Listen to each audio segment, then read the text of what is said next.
Step into the ring.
Chill. Grubhub delivers convenience items.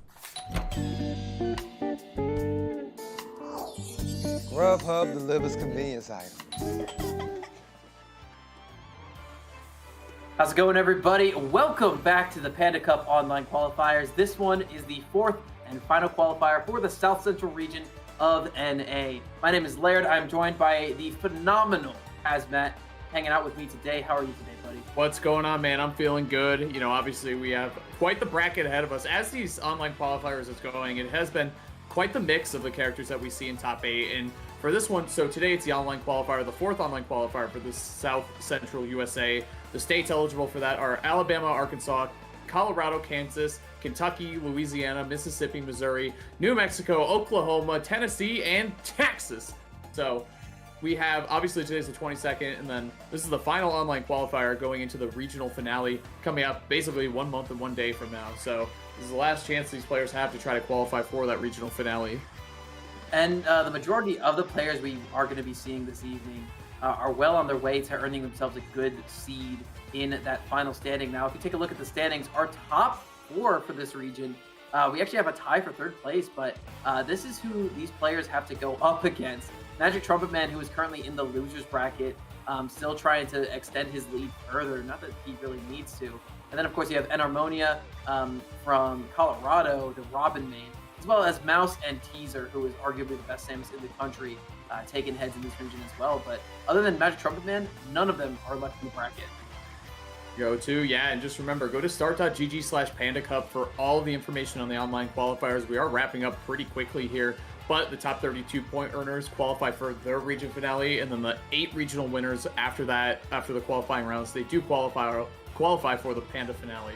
So make sure you check that out. Again, all the information is on start.gg/Panda Cup, powered by Grubhub, of course.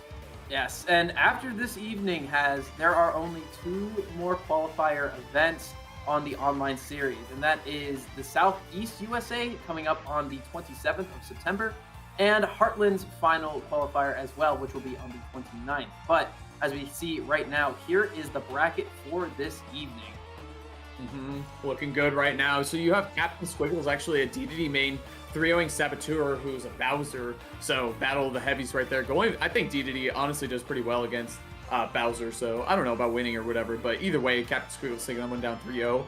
You have Wisdom going up against Teapot. Wisdom won in a game 5, which is crazy. Wisdom is a Duck Hunt from Missouri too, and I know that Teapot is a Terry, so that must have been a pretty crazy match. So Teapot's still down in losers quarters finals, still has a chance to make their way through this bracket, but it is going to be Wisdom against Captain Squiggles. DDD versus winners finals. This is what we're talking about, Laird, where you never know what characters are going to show up in these winners finals, winner semis, losers quarters, wherever they are. You're going to see some crazy characters and some crazy players in these brackets. Definitely, and I'm sure we haven't heard a lot from this player, Captain Squiggles, who's been taking heads. I've heard of Wisdom before, I've heard of Teapot before, so there's a couple of notable names here, but Captain Squiggles, one of the many in the entourage of players who have made have just burst into the limelight because of this tournament series recently, and are now currently sitting in a position where they could potentially get top 2 guaranteed if they win this next set. Right. Yeah, and you do want to make your way through. I mean, that losers bracket, there's a lot of, like you said, crazy players and characters down there. Who knows what you're going to run into, but DDD against Duck Hunt, it's going to take a while before Duck Hunt's ready to get a KO on the King, you know? Yeah. Rack up a lot of damage.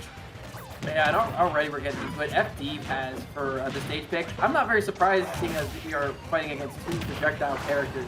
2 projectile heavy characters, I should say. Yeah. Because both of them have some decent boxing options as well. Right, and they both have setups too, so if you're able to, like, that can control so much of the stage since there's no platforms to retreat to. Same can be said for Gordo, and the ledge trapping as well. You can't bail out and go to platforms to avoid the Gordo. You have to move around DDD, and we're seeing Wisdom do that pretty well, avoiding getting KO'd with the ledge right there. Could have been a big lead for Captain Squiggles. Oh boy.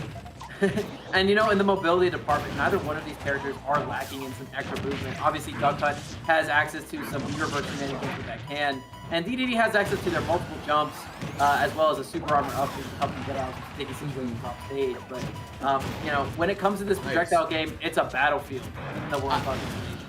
I love the use of the can there and the projectiles too, the different gunmen that we have. Oh boy, both of them getting hit right there. the can playing defense has been amazing for Wisdom. I don't know if he's gonna have enough to get back here. Yeah, not around the Gordo at least. Nicely done there. Captain Squiggles getting the first KO. That was crazy. Like, the can to defend himself from Gordos disarms one of DDD's best attributes that he has in Ultimate. I think he's one of the best ledge trappers in the game, honestly. But if you have a hitbox out to clank or fight against the Gordo, that's gonna help you out a lot. Yeah, that doesn't mean the Gordo still doesn't benefit DD in a bunch of those situations, because obviously if the Gordo bounces around those gunmen, it also bounces around and still is an active hitbox. Now, whenever it gets hit back with the can, Captain Squiggles will have to reflect it either with an inhale or with another side B. But yeah, you know, the explosion hitboxes from the can hitting the Gordo have actually been going to detriment of Wisdom a little bit too. Right the way around here, we're just seeing Wisdom getting pinged from side to side. Finally finding center stage, but how do you find the KO here? That's so tricky for Duck Hunt against this heavy character DDD. I've been seeing a lot of interesting movement tech with Captain Squiggles. And Captain Squiggles has been going for a lot of wave bounce inhales and mixing up the angle at which their trajectory is going, as well as where the can is going. And frankly, right now it seems like it's all Captain Squiggles, but Wisdom's starting to pull it back just a little bit. Back here, the pressure at the ledge, where Squiggles has been so good. I love the inhale reflect too on the can. It's so good. Yeah, and frankly, he's doing a really good job of mitigating that insane neutral pool that Wisdom has access to. Ooh, the double hit of the Gordo. Big damage, already 25%. I also love how high up in the air Captain Squiggles is going with that, because it's getting a lot of extra bounces, which makes approaching for Wisdom an absolute task. Yeah. They're both just trying to set up so much, and again, oh boy, good reaction roll right there. Definitely take that sour spot over either a shield poke or a shield break there from the big hammer. Yeah, or just a raw hit. And actually, I think the gunman being dead on the ground extended the hitbox a little bit. With the can, bounce a little too high for the follow-up. Nice. Oh, looking for the down air too. He wasn't just looking to defend himself, he's looking to convert. Oh, and the D smash. Gonna take it down. Another KO there at the ledge for Squiggles. 119% on the second stock. Very nice stuff. This looks tough for Duck Hunt, honestly. I don't think you can, like, in terms of X Factor in this matchup, DDD can find KOs. I don't want to say easily, but a lot easier than Duck Hunt, that's for sure.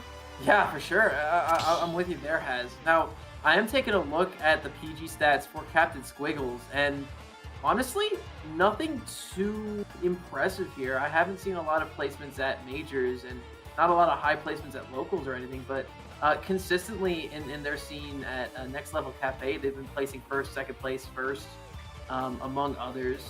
And frankly, it seems like they're on the upswing a little bit. Right. We'll see. Oh, Squiggles does have the little Mac profile picture. Wisdom with the shaman too, very fitting for the dog. We get going on. I always love seeing people's little pog icons. It's always interesting. That one, Skyform's like a dog though, right? Yeah, Skyform. I don't even know what shaman is, man. Shaman's just shaman. Skyform, all right. Am I crazy? Is that not a dog? It looks like a dog. I'm with you. Production, what are you doing? Derailing the whole conversation, but here we go. Starting back up. Okay, I was like, Squiggles need to controller a little unplugged or something, but he was just waiting patiently, honestly.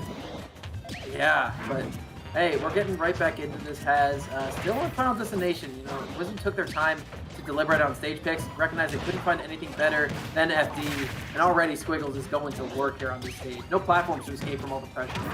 Yeah. Here we go. Swatting away. I think Captain Squiggles is just dealing with the can immaculately, like just doing such a good job. But good little conversion right there for Wisdom, trying to fight back. I think the inhale reflector, you know, honestly, reflecting isn't necessarily an option you would consider mostly whenever you're going against DDD. But frankly, Captain Squiggles is making Wisdom think twice about throwing out that can, which generally you want to be active at all times during the match. That's where Duck Hunt wins matchups, right? Typically, Duck Hunt does very well against characters who have good pressure, which a lot of characters do in Ultimate. You can shut it down, trading with the can, or just getting them off of you and setting up in zoning. But DDD, again, even if you hit the can against DDD, it's not doing a ton of damage, and you have to rack it up a lot to get a KO on this Penguin. But still, trying to keep the pressure alive, trying to catch Captain Squiggles up in the air, and Wisdom's been able to do so. However, the second heaviest character in the game, tied with King K. Rool, will not be going down so easily. But that up air, getting chased all the way into the sky, and Wisdom is going to be taking that stock away. Some fighting back again, but there we go. And it's just like DDD's ledge trapping gets better when the can is out because he can punt it back pretty easily and also inhale too while there's a Gordo out. But here we go. Good little string here from Wisdom. Trying to tie it up in terms of percentages. Duck Hunt's not much of a combo character. That doesn't mean they don't have access to a little bit of extra damage whenever they can spare it. And against a character like DDD, you gotta pay the heavy tax whenever you're playing them. You can get comboed, you can get trapped pretty easily. Does not change the fact that Captain Squiggles is at a very commanding view. I was gonna say, I've seen some pretty crazy Duck Hunt damage outputs, but like, you know, Twitter clips and all that good stuff, so who knows how practical they actually are. But like you said too, in a matchup against someone like DDD, maybe you can get those big crazy combos, and it might be what Wisdom needs.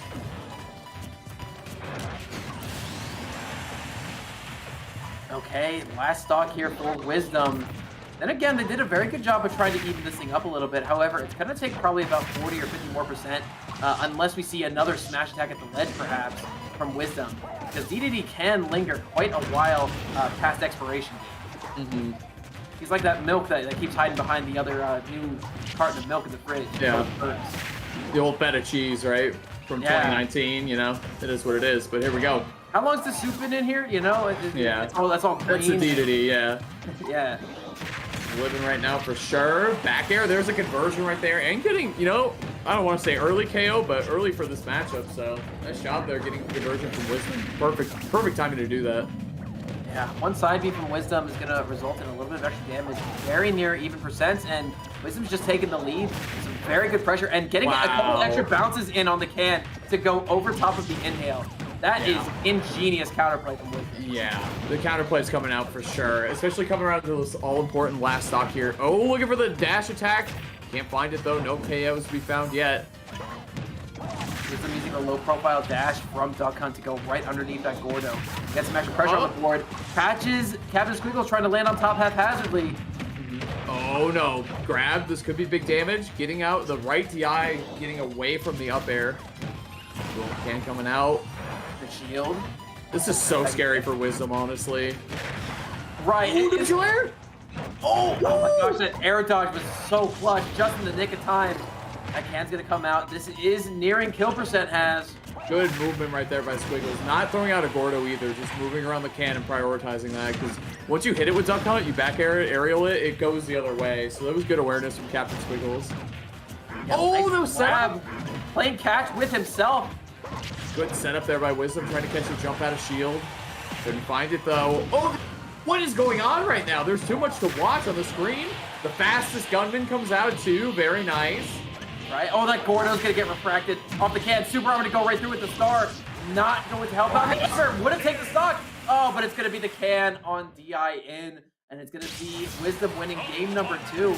Frankly, whenever you think of 2 zoners on Wi-Fi, you don't generally think it's going to be this much fun, Has.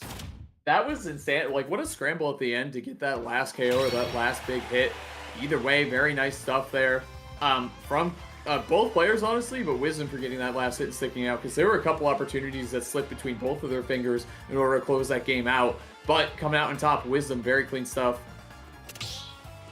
Hey, and just like that, it's a very even game going into game number 3. This will be Captain Squiggles' counter pick, though, and if they can get another win on this state or on this set count, they will have counter pick advantage going into the final game of the set. Should we make it there?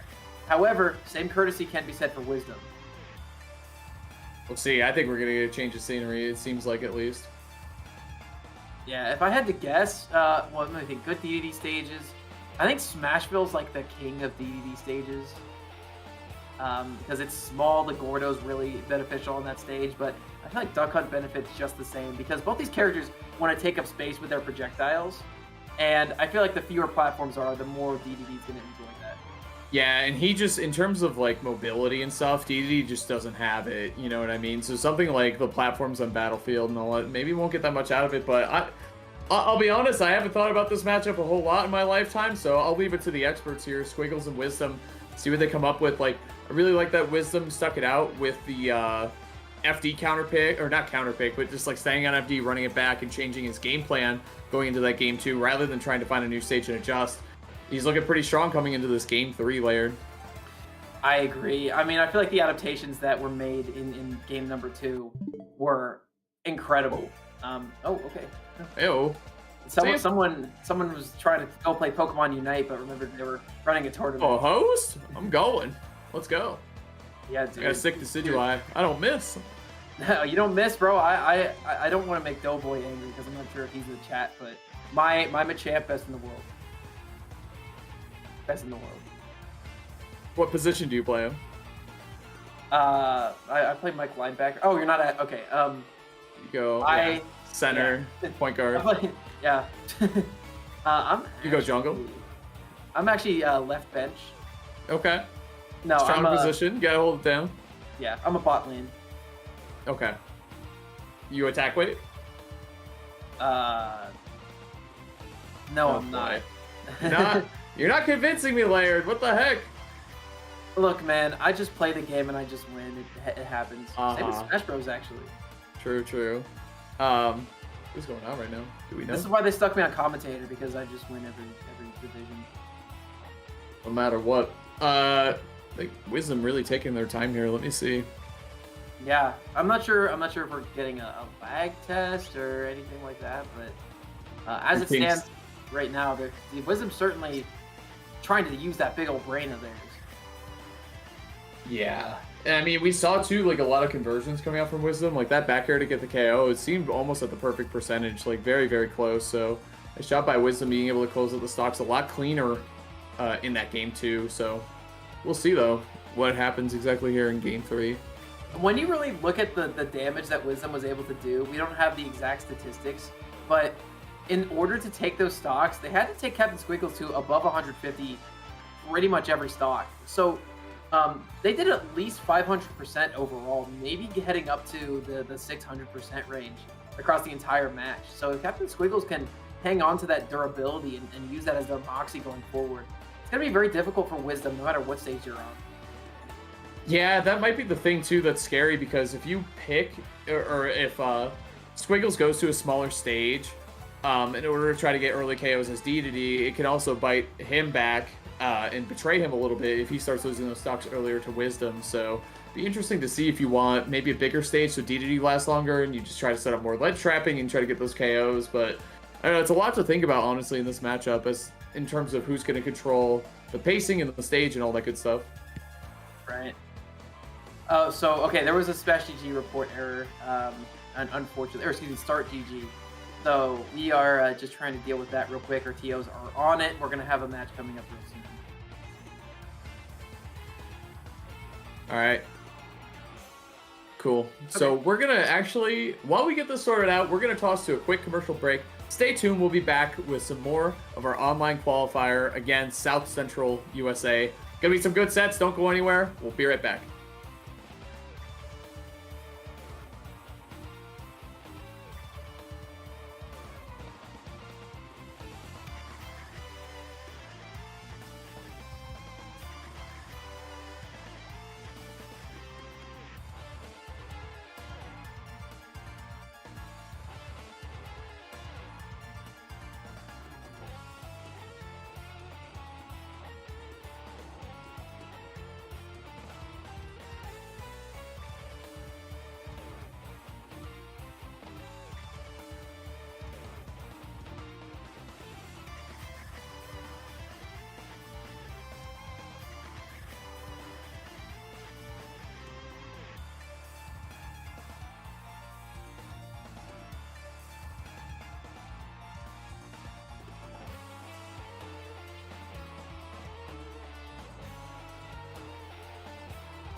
All right. We are back and ready to go.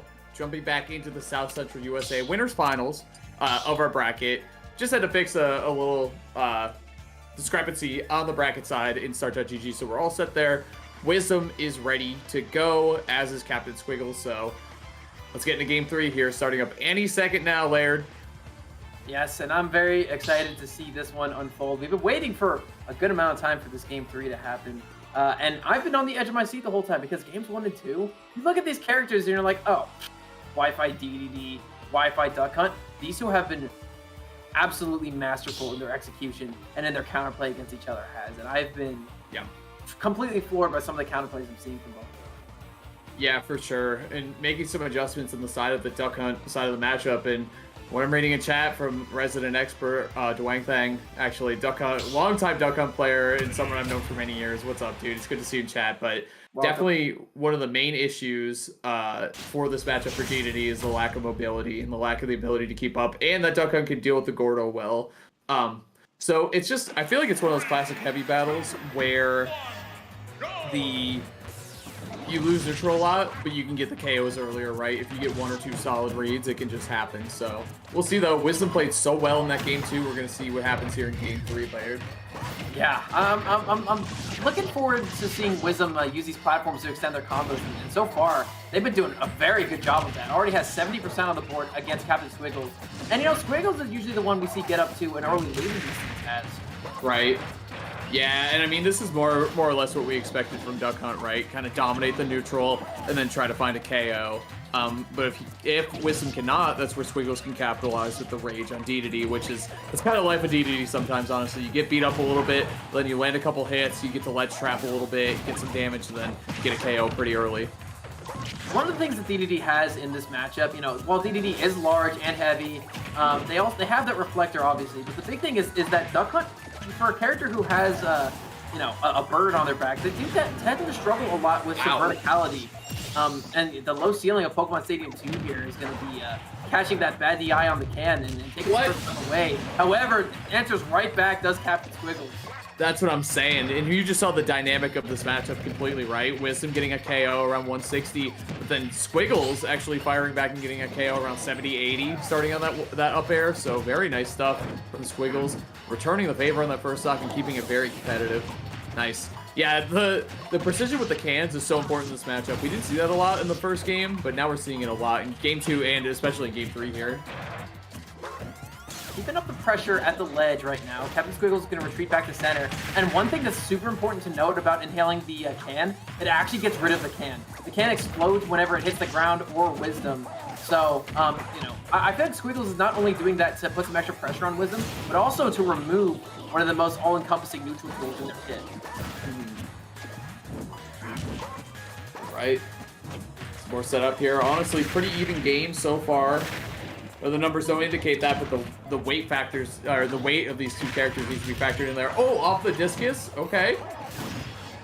Yeah, unfortunately, you can reflect that with the exhale, or the inhale, rather. But unfortunately, I don't think DDD has the ability to detonate the play pigeon there. Duck Hunt could toss him one, though. You know what I mean? Be like, all right, you got me, and then just start detonating it and let him combo. Right, yeah. Honestly, kind of sick. I feel like a good double setup, honestly. Could honestly, I want to see it happen. When these two eventually meet offline, I want to see them team together, because that would be sick. Right into the Gordo. What an alley-oop right here, but we're seeing DDD again. 190 on the board for this character. Still on their second stock here. Oh, the inhale? There's no way. There's no way, right? Okay. I mean, Hazmat, there might be a way. This is insane. Living on, gonna be at 200 when the stock expires, Right. Jump to the can, and that is going to do it. It was exactly 200. Can we talk about it? Oh, man, but one missed up tilt from Wisdom, and it is back to an even game. Yeah, and again, we're seeing that dynamic of this matchup play out fully. It just really comes down to DDD's able to return the favor and get those stocks right back where Duck Hunt needs to fight for longer, but winning the neutral or winning, the first hit is much easier for Duck Hunt. Plotting neutral right now with oh my god, Squiggles was at a bad situation for a while. Had one good F smash read. However, the can detonated on Wisdom's shield, and while Wisdom was safe in that red bubble, did pop on Captain Squiggles for a little bit of extra damage there. Yeah, Wisdom 2 dropping the discus combo too. Like we said, Duck Hunt does have a crazy combo game if you can get that set up, especially in someone like DDD, but dropping it a little bit there, but still has a firm grasp on this game 3. Bumping it out, setting up in the corner too. Gordo versus Can. It's been going in the favor of Wisdom the last 2 games. Oh, good bait right there. Okay. Hang on, this is starting to close the gap a little bit, you know. While DDD might be living for another 70, 80%, as too will Wisdom. Spot dodging, down throwing, and the up air. Really? Wow, that did do it on PS2. Okay. Nice job by Wisdom. That up air is actually incredibly powerful. Do not sleep on that move because Captain Squiggle slept on that move and they got hit by it. And well, they're in the stratosphere somewhere flying around. That's got to be Duck Hunt's best aerial. I mean, forward air and back air are nice too. Neutral air's all right, and down air's situationally good, but up air is like, it's so godlike, honestly. Yeah, you know, it's a good poking tool, I will say, is like the forward air and the back air. But, you know, down air is not one you see too often. There's a good get off me tool, but the up air has by far the best kill power. And it's really easy to do out of combos. You can do it out of, you know, the discus. You can do it out of the hand. And obviously, in that situation, against a heavyweight like DD, you can do it out of throws. Very true. So far looking good here. Wisdom 2 games in a row. Game 2, game 3 against the DDD. Making some good adjustments from that game 1, where he couldn't find the KOs, couldn't find the right spots to go in. Kind of approached a lot too, as chat called out as well. So we're gonna get here into game 3 or game 4. I think it's small battlefield if I saw it correctly. Yeah, okay. All right. You know what? This is Pokemon Stadium 2 in layout, but not in practice. The stage is much smaller, and these projectiles are going to be taking up much more space on this stage. Mm-hmm. Yeah, and the setups too. Look at that. Lining up the can to kind of cover high and the gunman to cover low, or vice versa. You know, you can kick the can and you can either use it to position them moving around the platform or keep it on the ground and control that part of the stage. So the can just going to be doing a lot of work in this matchup. Oh goodness, but that you don't want to jump into that. We talked about it, Laird. You could just lose stock so easily in this matchup as Duck Hunt. So very nice job by Squiggles going up a big stock here. And now Wisdom has to approach, which is a problem for Duck Hunt, or at least like, I don't know, has to put on the damage to take the stock, right? Because you're playing from behind. Wisdom was at 24% when they lost that stock. Meanwhile, generally when we've seen Captain Squiggles lose theirs, they've been over 150% pretty much every single time. That is a huge net swing. Up air. Looking again, covering 2 sides, so going right with the up air because he had the can to the left. So if you cover and get the up air, great. And if not, you have the can for positioning anyway. That was good coverage from Wisdom. Yep, those 50-50 traps are coming to fruition. However, Captain Squiggle's going to go high and dry. He's going to air dodge onto the ground, but will get caught by the can. Using a couple jumps to stall, tries to go high. Not going to get back on stage just yet at the ledge right now. Can is in the perfect spot, but there's the grab, down throw. Up air, he's going to SCI out. Perfect. Ooh. Still dropping a stock though. Wisdom fighting back here. Oh no, what a great grab from Captain Squiggles trying to set up at the ledge. Try to get the can to bounce towards him, but can't create any space. The inhale to get rid of it. Very nice ledge pressure. Wisdom might be out of there though. Oh no, might really be out of there, honestly. Yeah, but unfortunately, Squiggles, despite the fact that they were not able to go off stage to get that kill, they're going to get it at the ledge with that lingering dash attack. It's so powerful, the ledge option. Couple up airs here. We're gonna string them together. Yeah, this is what we're talking about, how good and versatile that move is. We saw it get a KO in the last game and also just rack up the damage here. Oh, that back air in the can, that was nasty from Wisdom. Wisdom has setups on the stage for sure. Wisdom does, but unfortunately that can setup would have been excellent. It would have been able to allow Wisdom to get a lot of pressure. Nice. However, Captain Squiggles got hit by the shot hitbox and not the can itself, so they didn't get that extra 10% that Wisdom desperately needed there. Yeah. Go following up. Setting up the gunman. Clearing out the can too, trying to set up. Down smash. This could be a down air. Oh no, goes over the ledge though, intelligently, of course.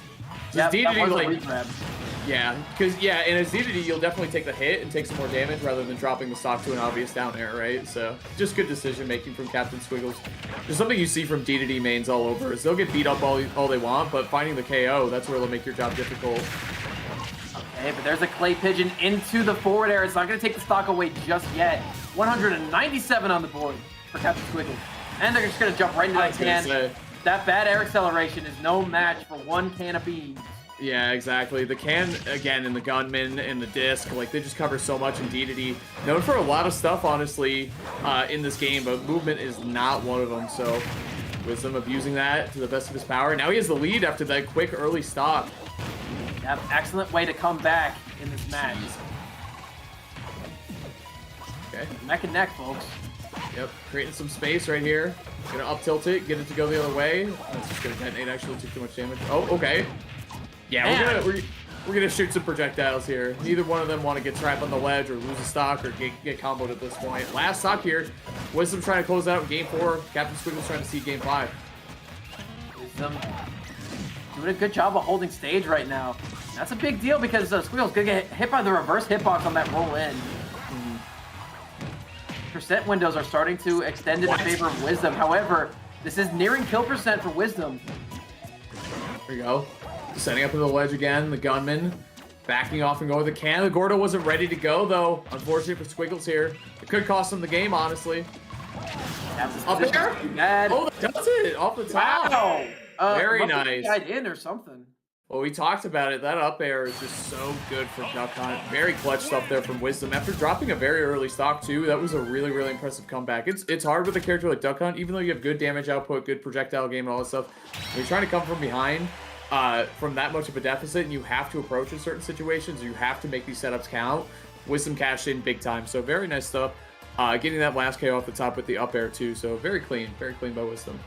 I'm just laughing because our production manager and our room host this evening, Aeon, who's helping make sure this broadcast is as perfect as you guys are seeing it right now, just put in our chat, yo, this is like the Ganondorf boss fight from Ocarina of Time, and you know what? Could not have said it better myself. You're reflecting the projectiles back and forth, right? Yeah. My favorite thing was doing it with a bottle. Oh, could you do that? I didn't know that. Yes. I know you could do it. What else? You could do it with another item, right? I can't remember. You could do it with the bottle. It's the hammer. Did the hammer work? I feel like it's maybe.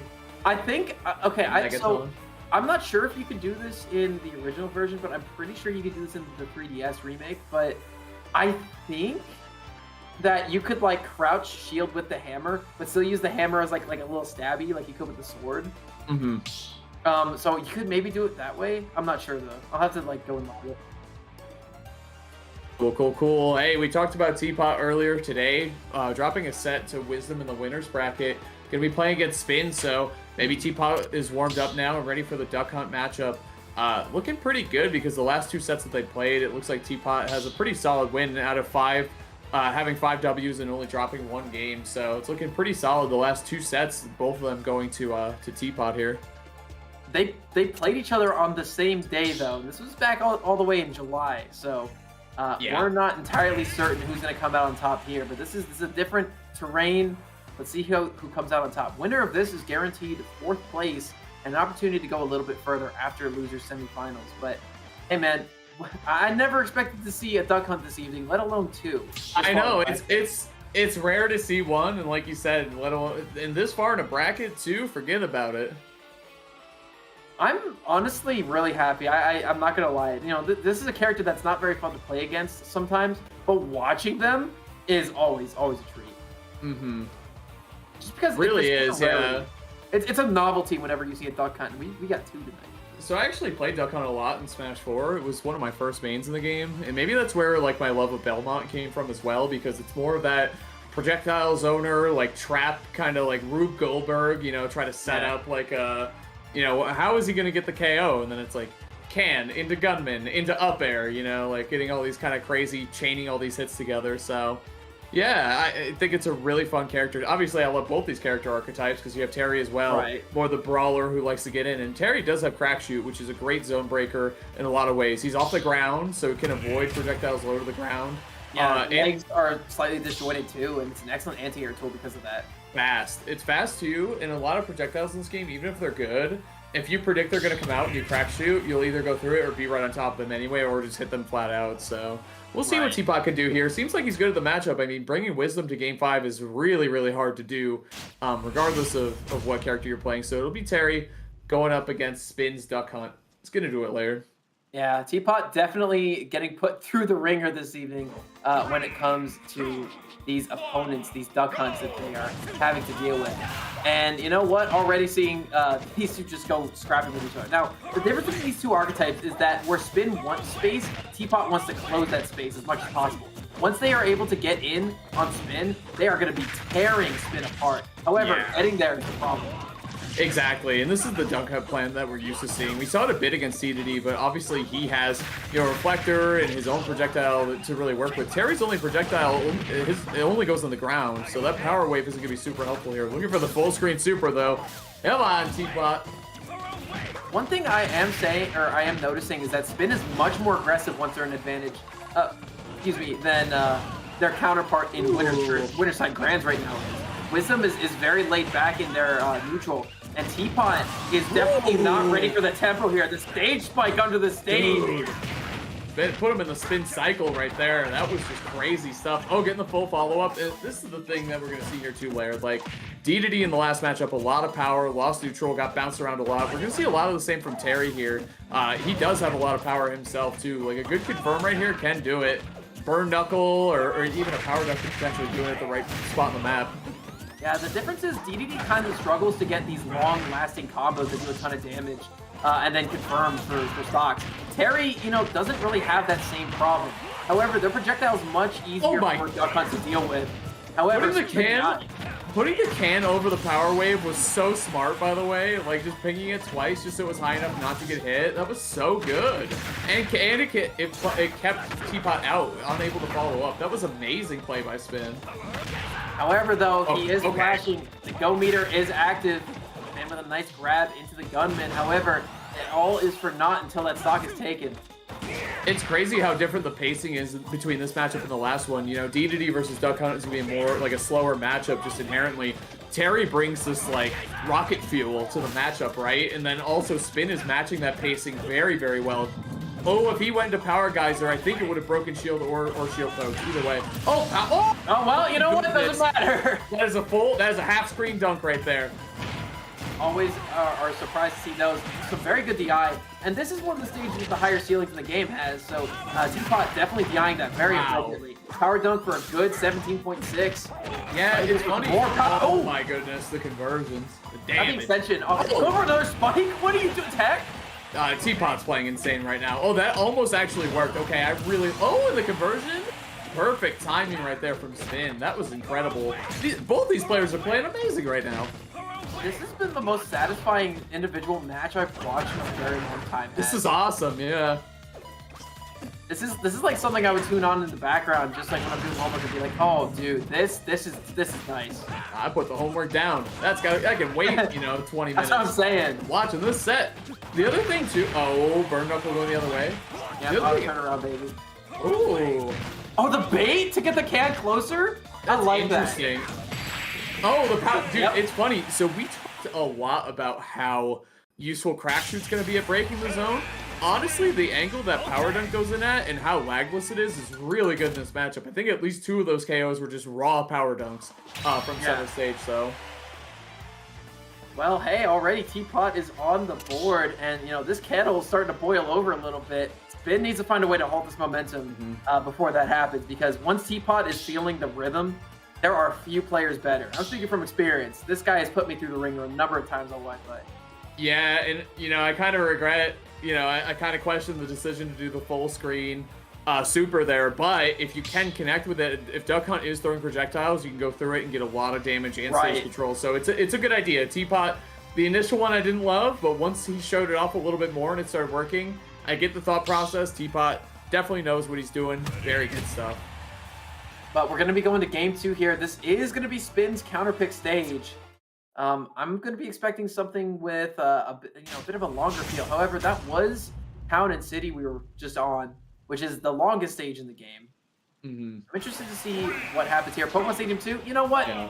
Good amount of length helps Duck Hunt out. Those platforms are going to be on the stage. Stationary, they will not be moving at all. And this ceiling is incredibly low in the stage.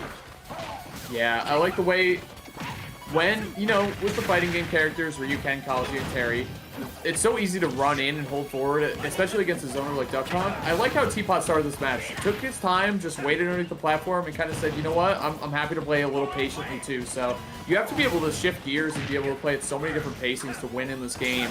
So I love to see that from players who, you know, get rewarded so much for getting in, especially against a zoner. So it's up from Teapot. It's a small thing, but it adds up to be a lot. Right, it can result in a lot of big situations later on. But however, Spin doing a good job of keeping the advantage state alive, getting some can conversions into each other.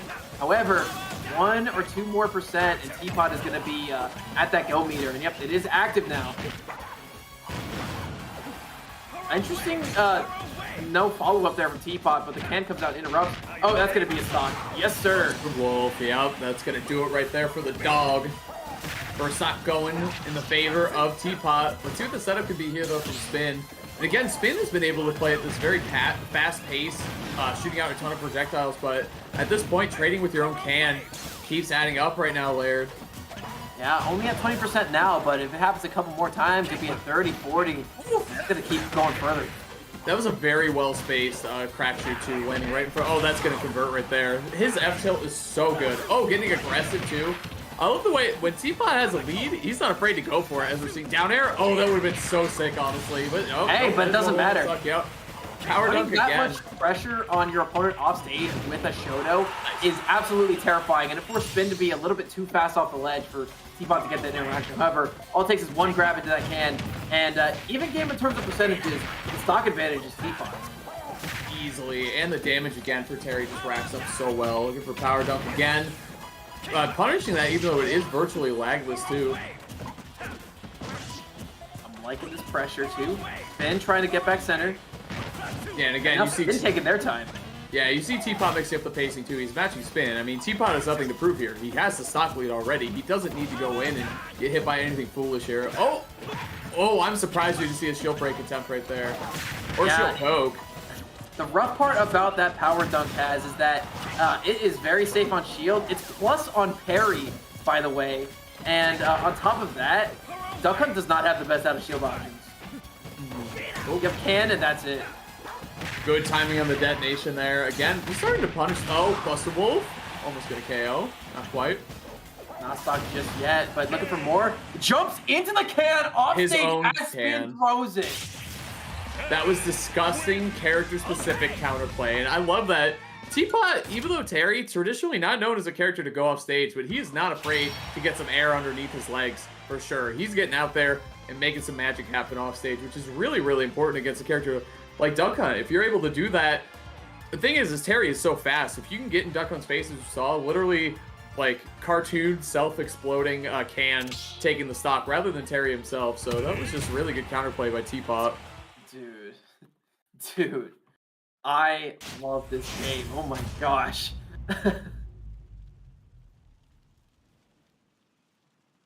Well, hey, let's get into this. This is game number 3 here. Set point for Teapot. Spin, who's played valiantly this evening and has been a really fun Duck Hunt to watch. Maybe this over-aggression on their part is why Teapot's able to get so much damage in these situations. Right. Some pressure here. Oh, the power dunk again. Oh, and the pressure at the ledge, too. Uh-oh. Oh, looking for the up tilt. That's a good idea, but look at these conversions, especially after that missed tag. Teapot is moving, too. A little movement around the platforms as well. Yeah, still looking for those follow-ups. Some excellent shield usage from Spin to survive that. However, going to be off stage at 107%, trying to get out of the corner. But, man, the end lag on that is non-existent. Yeah. That back throw, too, was so good, not just for the stage positioning, but to get the can out of there, too. Shoots over the top, just dunking around the place. The way that Teapot uses their specials to cover angles around the platform is doing a very good job of keeping Spin pinned to the corner. It's just the solo detonation. Look at the jab, but the hitbox was kind of Duck Hunt's hurtbox was already like basically inside the Terry, so just shifting out of that pressure. Again, looking for the power dunk. The pressure's crazy right now from Teapot. Spin staying alive somehow in this first stock. That should do it though. Yeah. Yes, power dunk, and there's not even any go sauce yet. This is very scary for Spin, but if they can take an early stock here, that might help them out in a big way. I like the idea of that forward smash too, trying to clear out and get the KO before Go is online, right? But unfortunately, I just don't think that's going to happen for Duck Hunt. It's just one of those matchups where Terry, I feel like he's going to get Go pretty much every stock for the most part, right? Yeah, Duck Hunt's a character who can win neutral a lot, but again, when it comes to taking those stocks, it is not the easiest thing in the world for them, especially against characters like Terry, who are at a very high weight class. And yeah, Terry, it's just Tuesday for them. Terrence, yeah, man. Okay, Busted Wolf, 50. Now it's looking really tough here for Spin. Gotta find 2 KOs and find them fast. And that's not really something Duck Hunt does well. Up air though? Oh my goodness. Still not going to take the stock, even on a stage with a low ceiling like this one. So, I gotta okay. get it confirmed though. A little bit too much rage. These setups, looking for these F tilts, looking for these Wow. up He's tilts moving first. really well in this corner, even though projectiles are flying out. Yep, that's the fastest gunman. Oh, the recognition. Oh. The hitbox off of the gunman. So avoiding that gunman, that's the fastest gunman that's there. The projectile comes out crazy fast. So I think that Spin felt really safe there. Unfortunately, the counterplay was there from Teapot. That was really good. I love that approach that he did. Again, power dunk, MVP of that set, honestly, for Teapot. Yeah, I mean, all-encompassing. Gets right through the gunman, right through the cans. It's safe on shield. Does a ton of shield damage, too. And, frankly, just Teapot's movement was so fun to watch. The way he just, like, would crack shoot from ledge onto the platforms and then power dunk away and then, you know, go in with a running shield. It's crisp. Some of the best gameplay I've ever seen. Definitely. I hadn't heard of Teapot before today, but I like the Terry a lot, to be honest with you. My standard is pretty high because I like these characters a lot. So Teapot's playing very, very well. So, and specifically playing the matchup well too. So very cool. Right, and you know, I'm going to be expecting to see a little bit of Teapot later on. But Hazmat, you know, we've been commentating for almost an hour at this point. I'm starting to feel it in my stomach a little bit. Right. But I'm not super worried because, you know, whenever I feel this way, I just give a big old shout out to Grubhub. So Grubhub has been the official delivery partner of the Panda Cup, and they want to share the love with you guys this month by giving us a little bit of a code here. Code PANDA5 on checkout for new diners for your first order of $15 or more. You will receive $5 off. And on top of everything, if you're a little hesitant about using Grubhub as your preferred service, fret not, because they have the Grubhub guarantee, which designates that you will get your food delivered on time and at the lowest prices, guaranteed, or they will make it right. On time, lowest prices, or they'll make it right. That's the Grubhub guarantee. So, big thank you to Grubhub. We really, really appreciate your support of the Panda Cup series. And, you know, while I go and purchase some of my favorite local cuisine, we're going to toss it to a little bit of an ad break, but don't go nowhere. We got some very interesting stuff we want to make you guys aware of.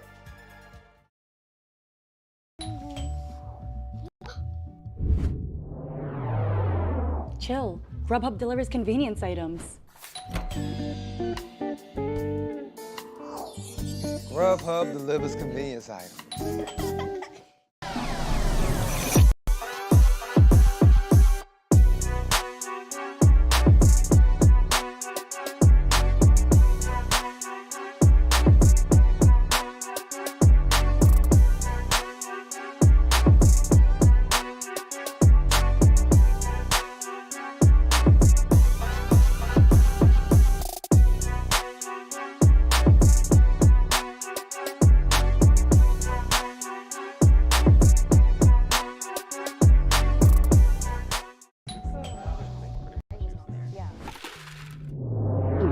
Grubhub delivers convenience items. Grubhub delivers convenience items?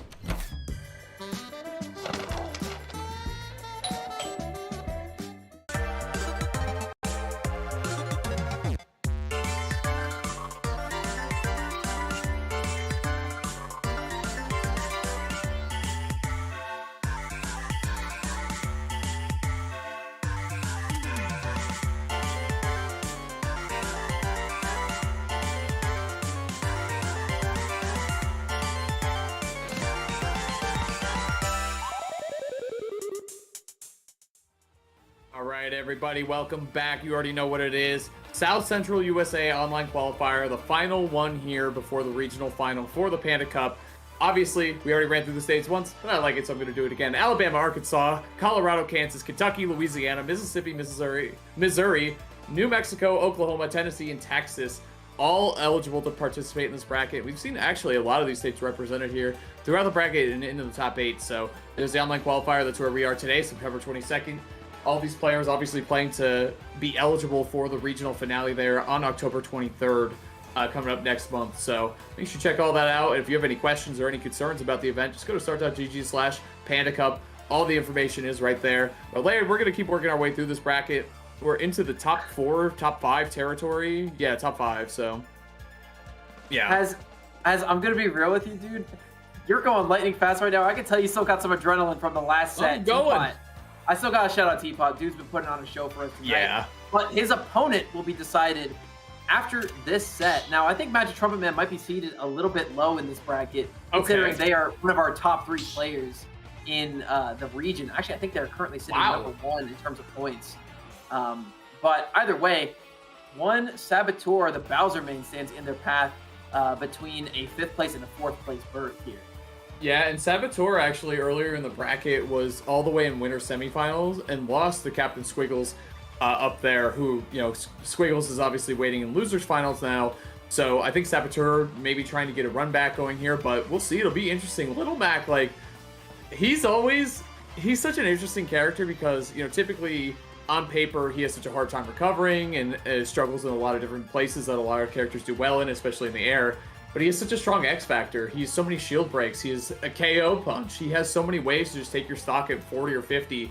So we'll see how Bowser does here. I think Bowser off stage against Little Mac does very well, though. He has very big aerials that are just strong enough to push you further off stage, like forward air, basically. Yeah. So that's going to be, I think, a key tool here. And Flame Breath, too, will be very nice on an up B. So, true. Yeah. Flame Breath at the ledge is going to be big. I think Command Grab is actually going to be huge as well. A frame 6 option that is going to beat out Mac's Super Armor smash attacks. You know, it's going to be a fun set to say the least. It's all going to come down to how well Saboteur realizes Magic Trumpet Man's ledge mix-ups, because ever since Peanut kind of exploded onto the scene, we've been seeing a lot of higher level Mac play across the board with some good recoveries on the down airs, some good recoveries using counters effectively, and Bowser walking real slow. Dude, I was gonna say, honestly, it was pretty cool. I would love to see a breakdown of all the character animations like that, because they are very detailed. Honestly, I'm usually not paying very much attention when those happen, but either way, you know, see what these players can come up with in this matchup. But it is gonna be PS2 to start it off later. Yeah, and you know, we might need to reset the game a little bit because it's a little bit stuttery at the moment. I will say, I'm gonna shill this real quick just for the reason that I can. But if any of you guys want to see some of the insider creative aspects regarding the creation of Smash Ultimate, I would highly recommend you go check out Sakurai's YouTube channel, because he's been uploading a lot of footage about, you know, the design process when it comes to making games, testing their animations, and a bunch of other stuff. So it's been some really good content for me to watch. Yeah. You know, obviously Sakurai being who he is. I don't know if you guys have watched. Oh, hang on. Oh, he got his YouTube plaques so fast too. Like within 2 weeks, he got like 2 of them. You know what I mean? Like, obvious, of course, yeah. Either way, Bowser going up against Little Mac. Let's go. Yes, sir. All right, so a little bit of stuttering behind us, and already these two are going at it in a big way. There's that uppie that's going to go through the Super Armor Smash attack as well. So I can see why this matchup might be a little bit of a problem for Little Mac. However, that KO punch is a flashing edge. There it is. Good spacing there on the up B, though. KO punch. Oh, my goodness. Yeah, even Bowser does not stand a chance of surviving that. Yeah, the scariest part about Mac is trading or just whipping in general. No, one whip from Saboteur, he was in too much end lag, and Magic Trumpet was able to get that stock. However, the side B, frame 6 command grab, we were talking about. Yeah. And again, Little Mac, like the X Factor goes both ways. He can lose stock so early just by way of his recovery, or also just his general weight and defensive statistics. Oh, goodness. I love that sliding up tilt. That was godlike. Recognize that Little Mac doesn't like to jump in those situations. Nice usage of the down tilt. There's the Jolt Haymaker coming in, though. Oh, yep, just went raw.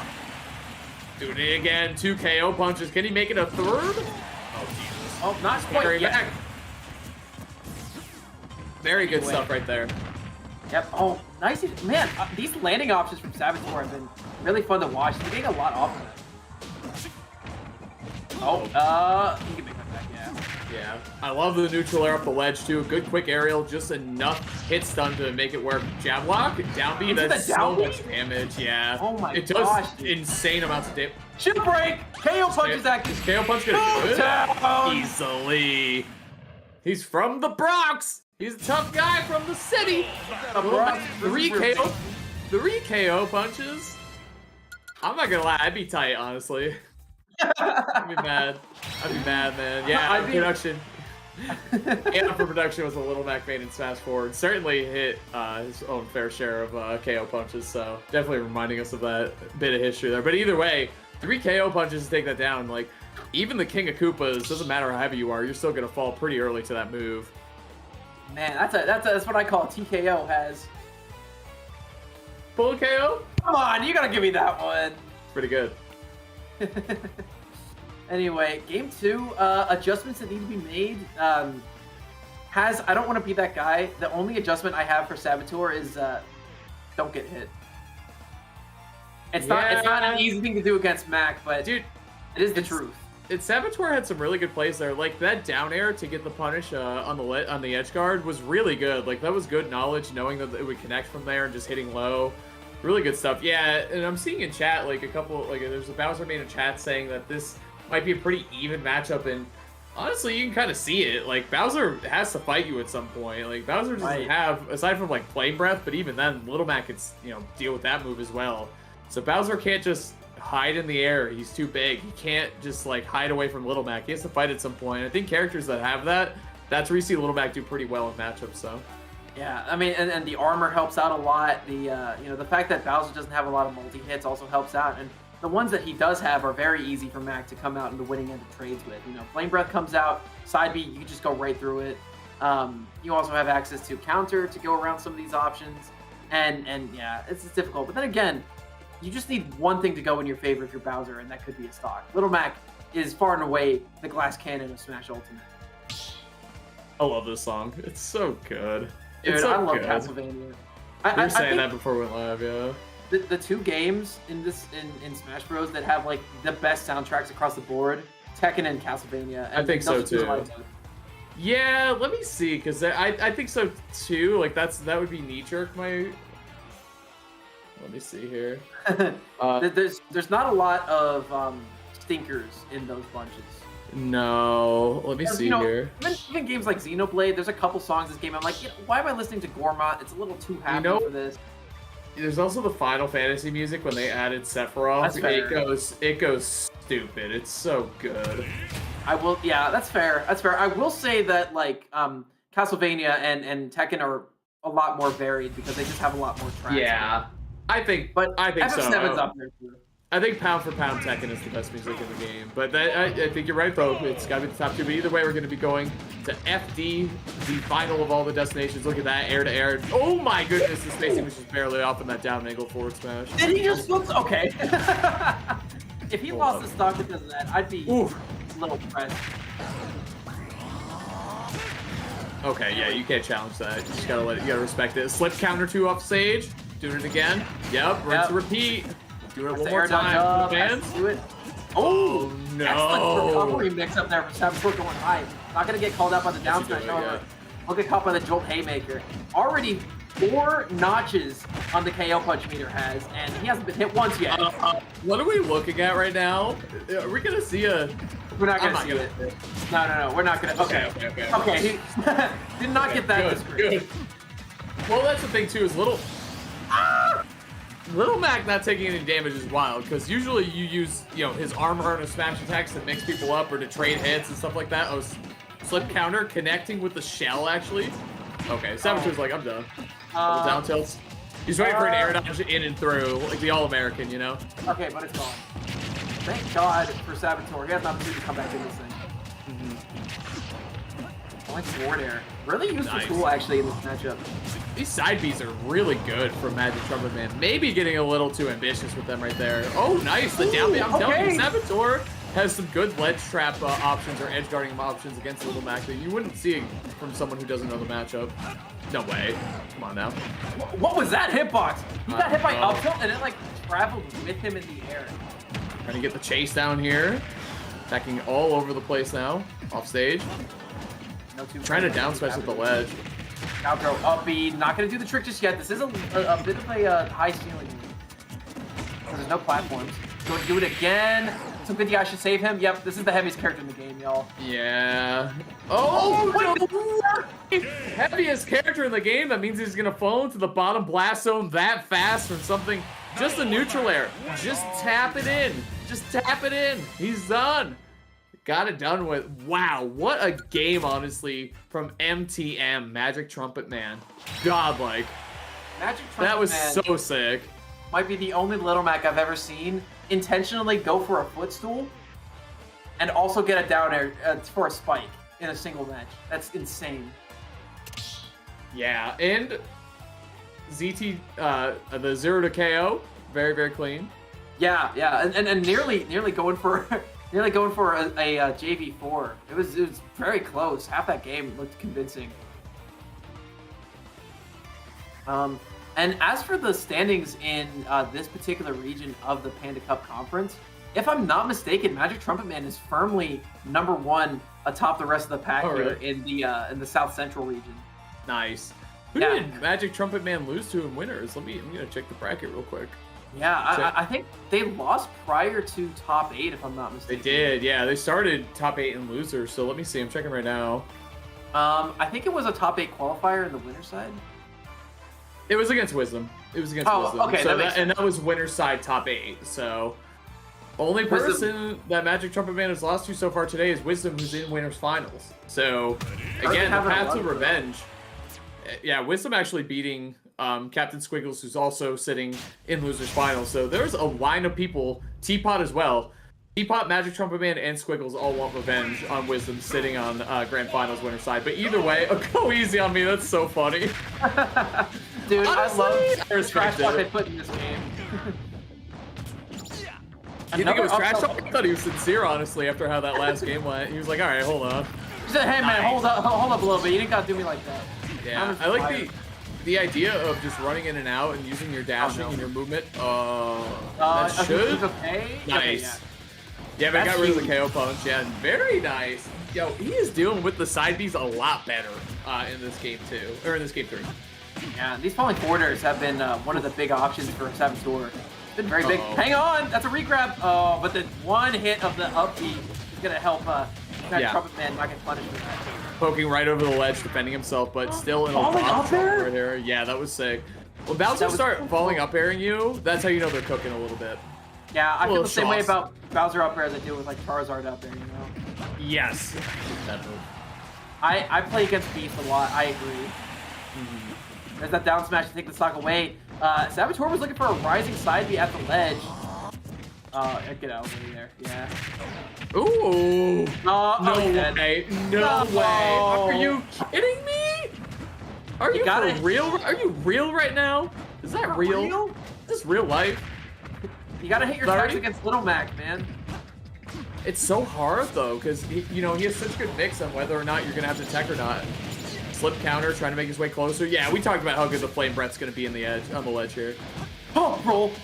Yeah, of course. Okay. Yeah, don't try to parry that. Don't try to get cute. Just get out of the way right there. Okay. Try to.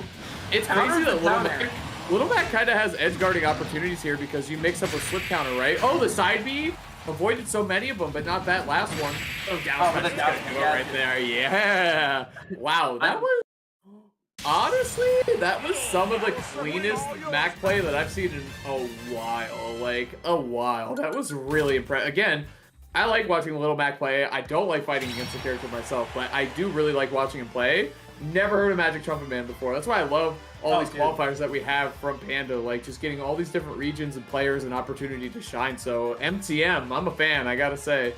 I will say the blood runs very deep between Magic Trumpet Man and I, because my first scene was the Instagram Smash Brothers scene, and Magic Trumpet Man was a frequenter to our tournaments there. I believe he was actually on the different world. This is a whole I believe he was world. actually on the Instagram PR a number of times as well. So. The Instagram not the Instagram PR. What the heck? Yeah, the Instagram Smash Brothers rankings. Yeah, the ISR. Chat, what is going on right now? What am I listening to? Listen. Knock it all you want, Hazmat. I'm not knocking it. I'm just confused. Look, No knocking.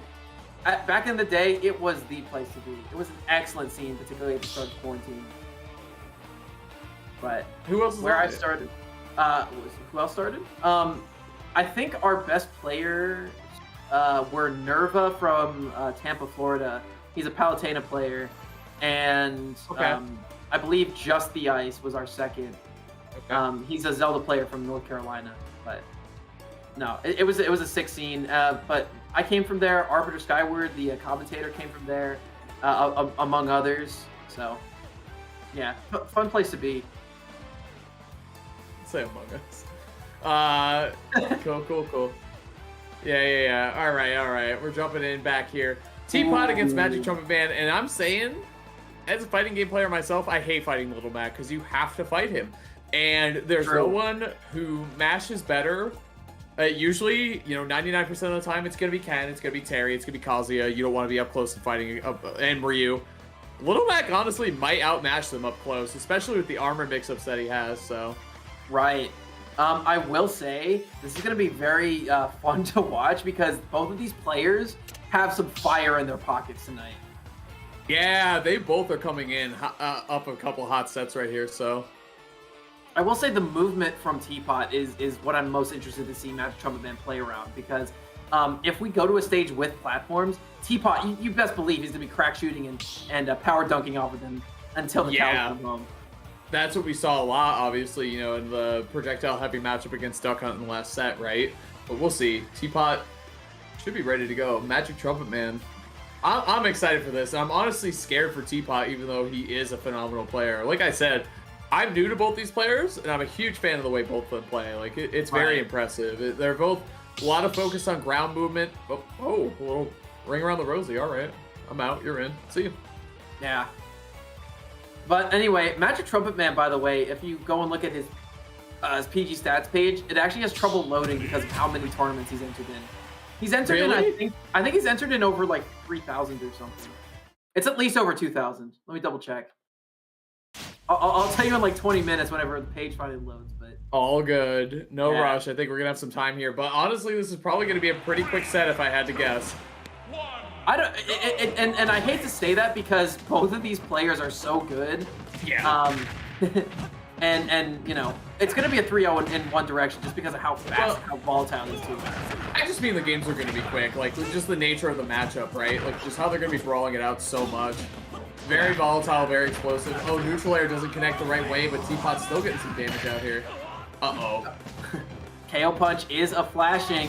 So, where Teapot has to wait till 100% to get his, and he also kicks him out of the KO Punch. That was great. Excellent timing. Good, yeah, that's what it is, right? Because right when he gets KO Punch, you can't knock it out of him. But if you wait just a little bit like Teapot did, and then get a nicely spaced forward tilt, very clean stuff from Teapot.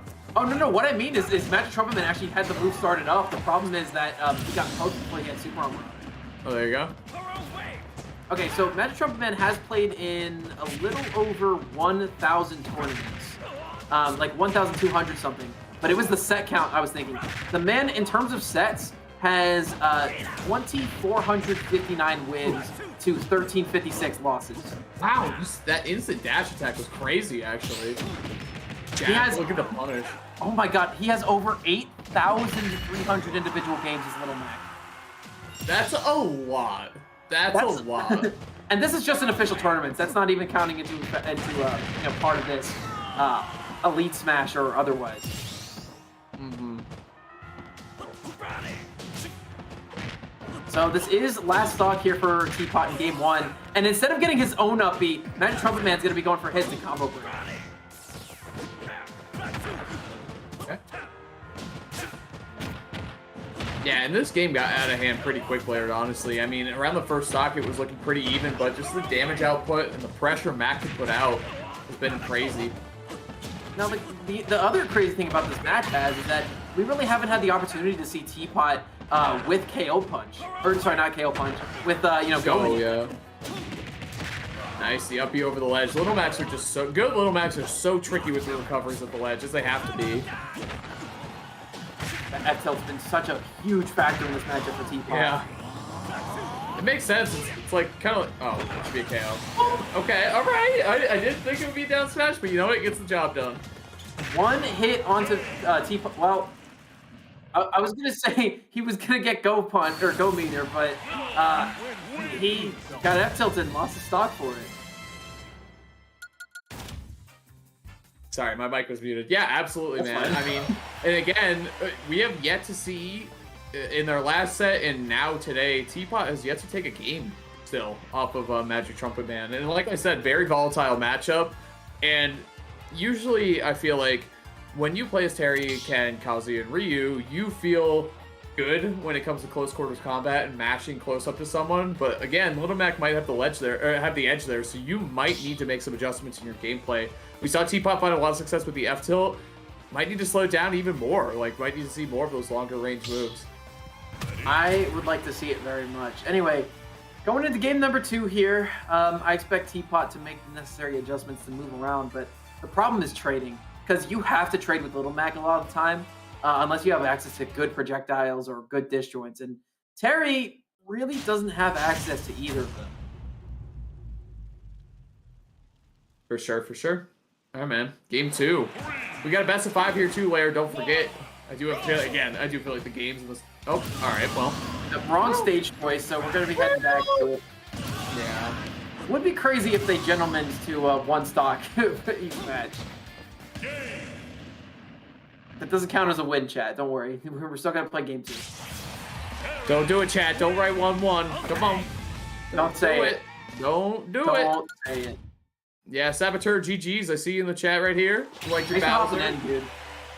Yeah, Sick. GG's. It's fun to watch. Also, you use my favorite Bowser ult in the game. I love the red. It's so good. Oh, I like the yellow one better. Yellow. He also used the yellow one. I can't picture the yellow Bowser skin. It's the one with the Super Saiyan hair. I thought that was the red. No, They change it? no, I don't think so. He's been gold In since Melee, the red had the gold hair. Well, you're old. I'm sorry. Anyway, we're going to game number 2. Final Destination is the pick here. No platforms for either of these gentlemen to have to deal with. So it's just going to be a good old-fashioned scrap on stage. All right.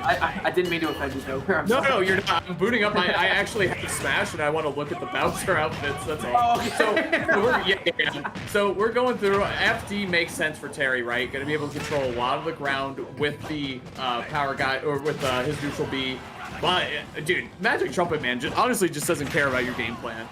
Yeah, and Max in general don't. They have one goal in mind. It is to not get hit off stage a single time. Otherwise, you are at their mercy. Okay, rising tackle. That should do it. Yes, and a nice little stock lead down for Teapot Lair. Yes, sir. And you know what? Being on the board this early with access to go meter is excellent positioning for Teapot. However, the kill power that Little Mac has access to is something to be feared. And yep, he's going to low profile underneath the F tilt, or possibly just wait for the iframe to expire. I don't know. I see Either what way, happened. that is a stock. So that is the red from Melee, by the way, where he's like gold, because you can see the red like shell, like dark red shell and all that stuff. But he also got a pink, so I think that's where the confusion came in.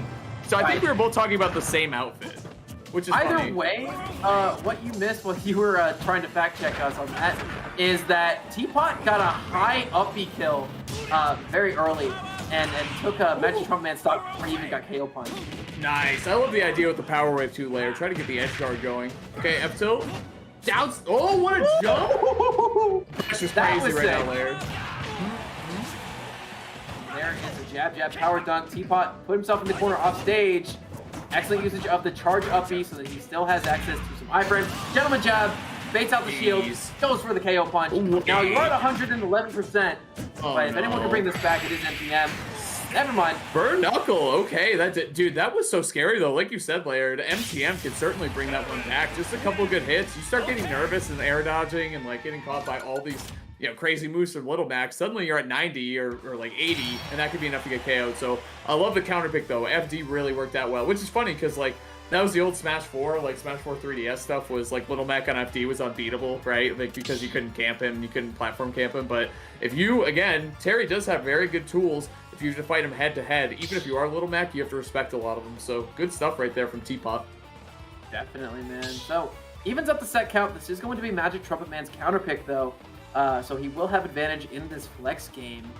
And, you know, if there's a guess I have, I would probably say either you're going to run it back to Pokemon Stadium 2, or you're going to go to a stage like Smashville or Town, because those horizontal blast zones are really easy to take stocks away on. And, you know, I think Magic Trumpet Man could get some excellent usage out of that. But I also see that Magic Trumpet Man likes Battlefield a lot. So could be seeing that one too. Which is so interesting, right? Because usually you think good counter picks against Little Mac. You get the platforms, you have ground underneath you, you can double jump away from him, but good Macs, from what I've found, don't really care about that. They can deal with your jumping away and retreating aerial pressure. So either way, it will be what I initially said. Town and City is our game one. Yeah, you know, don't worry about it. Metro Man knows what he's doing. Never mind. Well, that's what I'm saying. Yeah, like it's not that he can't recover. It's just if Terry's down air is disgusting, basically.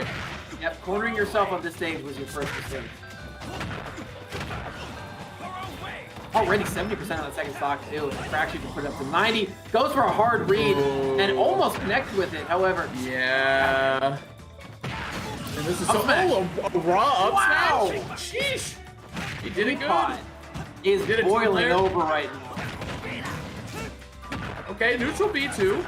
Terry has good combos, but they do typically come up with some lighter hits and harder ones. So if you can neutral B, oh my goodness, no way. That was a 45-second game. Are you serious? Teapot? What just happened? What just happened? Is that a game? That was actually a game? I'm flabbergasted, chat. You did say the set was going to go rather quickly. And you know what? I'm nature of the characters. With the benefit of hindsight, though, I will say. Terrence Bogard. He's out here fighting in jeans. I don't know how he does it. Terrence Bogus, man. That's my guy. Hey, you know, jeans aren't that uncomfortable. If they're loose enough, he's got a lot of fluidity to his jeans. Those jeans are not very loose. You think Terry wears skinny jeans? That's the all-American cut. Yeah. Fair enough. Yeah. Probably. Honestly, haven't really thought about it a whole lot, but I don't think they're not like baggy, you know? Right. Yeah, kind of has that like that would be more restricting, I think. He does have like the 80s, 90s like early kind of design, you know, as you know, indicated by his hat and ponytail. Yeah, exactly. Ooh. Yeah, exactly. Yeah, he's very much like a representative of that era. So, oh goodness. Dude, Aeon is quickly becoming one of my favorite production assistants. I was gonna say, I like all our production people a lot. Aeon keeps the memes fresh though. He keeps the memes coming in the chat, so we're entertained here. Keeps it fun, keeps it loose here on the Panda online qualifiers. But here we have, gonna get a little more serious here. It's game 4, Magic Trumpet Man. That was a 45-second loss, Laird. So we got to see a bounce back. And you know, you can see the exact same thing going back the other way if Magic Trumpet Man just has a couple of interactions go in his favor. No. Good spacing. Wow. Dude, again, the spacing with that F-tilt in this set in particular has been a huge deal for Teapot. It's one of the things that's been keeping Magic Trumpet Man out in a big way. Keep in mind, too, that SDI in through the power dunk there. Kept Magic Trumpet Man alive and able to use that KO punch and gets the clutch conversion right there. It's not always about hitting your techs, it's about mixing up where your tech roll goes as well. Very true, very true. Now you got to recover here. Again, both these players are just swinging at each other. Not gonna go for any Oki pressure. Oh, rolls into that down or ankle down F smash. That move got significantly buffed in a recent patch as well, especially in terms of how much shield damage it does. Oh, no. You cannot challenge that. Yeah, that was such an early stock considering this is one of the higher ceilings in the game too. Up there, tried to get rid of that KO punch. He still has access to it. So scary. You gotta be careful. Carry even the Terry. Oh my goodness. No, not quite a 45-second game. It's a 90-second game, yeah. Yeah. And this will be Teapot's counter pick for Game 5. But again, we are here at a Game 5, and actually, unironically, this set was even faster than any of the 3-0s we've seen before, and it's Game 5. Game 5. Honestly, no idea how this is gonna go. Typically, it's been the player with the counterpick stage advantage has done well. I don't know how much it's going to matter, though. I really don't. Like, it could easily go either way. Right. I do have something to add, though. Just a fun fact about Magic Trumpet Man. Dude actually got his tag because he plays the trumpet in real life. I didn't know that. That's neat. I like that. Trumpet and Little Mac. Classic combo. You know what? True. I wonder. I'm sure there's a video that he's made floating around somewhere of him playing the main theme for Punch Out, or at least the training theme. Magic Trumpet Man, if you're in chat and you can hear this, send me that, please. I want to hear the majesty. As a former trumpet player myself. You gave it up. Yeah, I'm not gonna explain why, but yeah, I gave it up. But Like a dark story to go with it. no, just high school. There you go. So we're heading into game number 5 here. I haven't even a guess as the counter pick here. Teapot did do extraordinarily well on Final Destination. PS2 really wasn't the pick, so I doubt we're going to be going back there. I could see a Smashville in his future, especially considering how well he weaved around that middle platform on town in the 45-second game. So we're going to see where these guys end up going, but this is one of those difficult matchups to choose counterpicks for, because no matter where you go, it's going to benefit both of you. I know, because both these characters really do look for a lot of the same things, right? I think, too, like, Terry, typically, if I was going to be talking about most matchups, I'd be like, oh, he's amazing on the ground here. He's very quick. He has good buttons, good quick buttons. But, dude, against Little Mac, it's like, you might want to try to nullify all of that if you can. It's hard to say. I feel like where he's been winning is at that longer range, you know? Like, F-tilt to F-tilt, I feel like Terry's is better in the matchup.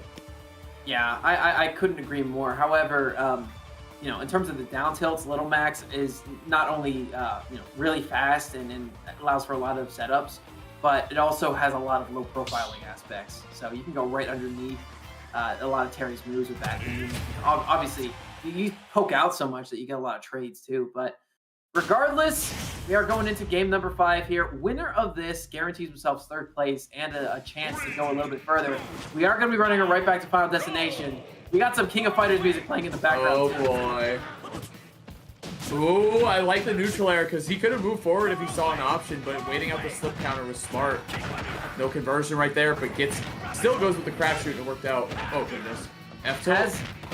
I do want your opinion. What do you think about this stage so far? So far, it's looking good for Terry, but honestly, the first stock's been dictated by the KO punch. You know what I mean? Does the KO punch land? Then we're looking good for Magic Trumpet Man. If not, we're looking good for Teapot. So far, I'd say looking good for Teapot right now. Teapot currently in a very good position, up nearly a full stock. I love that punish too. Waited for Magic Trumpet Man to poke out that far. Got a punish with his own down. Good spacing around that down smash too. Again, Uh-oh. No. Starting to hear some sour notes coming in from Magic Trumpet Man. Yeah, it's looking tough right here. But okay, the forward smash. If that KO'd, I'd be like, well, we're just in one stock and a KO punch away, but got a long road to go. Wait. Hold. Hold up, chat. I mean, he's at 40. This is a situation that Magic Trumpet Man can come back in. We just need to see some angle down F smashes connect and get a good amount of damage and follow-ups too. Look at him convert off the power waves too. We saw that from Brittles this weekend, if you remember that. That was so sick into the super. So I like that he's looking for that too. Power duck with a good SDI, but what a pickup though. Dash attack is nice. So this is kill percent. You got to use the KO punch, right? I feel like you do, because He got hit out of it. Again, yeah, it's the second time this set.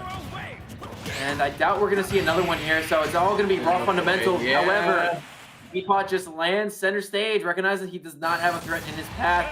Burn Knuckle's going to clear the way, and it is going to be a 3-2 victory for Teapot going forward. Yeah, really great set though. Like we said, it was going to be a quick one. Even though it went game 5, some games were literally like 90 seconds, 45 seconds. Like it went very, very quickly. Again, that's just the way the characters go. And the players, they're happy to clash with each other and try to duke it out in the center. I love matchups like that, obviously, which is nice too, because we've had a nice mix of like projectile zoners, you know, D and Duck Hunt, and then we've also had the exact opposite of that in Little Mac and Terry. So really good stuff there from both of those players. Sad that you know, we're not going to see any more of MTM, but it is what it is. We will see him Get one at involved. first seed of the regional finale bracket Okay, happening on nice. October 23rd, though. Because with the points that he has earned today, he is guaranteed that first seed berth. And also, Magic Trumpet Man getting 4th place tonight is a self-described trumpet main, but he actually has other instruments too. Yeah, I saw that actually. That's pretty funny. Dude, that's funny. Very, I love very this guy. talented, you know, playing playing several different instruments, and loading back at a high top level, like insanity. So cool stuff, Magic Trumpet Man. Thanks for playing tonight. You definitely have a new fan of me tonight, so I like that a lot. But we got to keep And going I've been on your in fan this since the bracket. dawn of time, bro. I've been a fan of you since the Instagram days. Just don't forget that. Not the IG days, but we're moving on. Magic Trumpet Man out, Teapot in, playing against Captain Squiggles. So actually, they have not yet played tonight. They were on opposite sides of the bracket. So Teapot lost to Wisdom first in winter semis, and then Captain Squiggles lost to Wisdom in winners finals. So they both definitely want to get a run back here on Wisdom, but only one of them is going to get that chance, Laird. Right, but hey, speaking of chances, you guys don't want to miss out on this chance to save yourself some money and get some of your favorite local cuisine delivered to you by our delivery partner of the Panda Cup, Grubhub. So on your checkout of your first order of $15 or more, you can use code PANDA5 to save yourself $5. And if you are a little bit hesitant to order online, you're not worried, or you're a little bit worried about whether the food's going to get delivered to you as you want it, fret not, because Grubhub has the Grubhub guarantee, which designates that you will get your food delivered on time and at the lowest prices. Guaranteed, or they will make it right. On time, lowest prices, that's a Grubhub guarantee. So thank you so much to Grubhub for helping make the Panda Cup possible.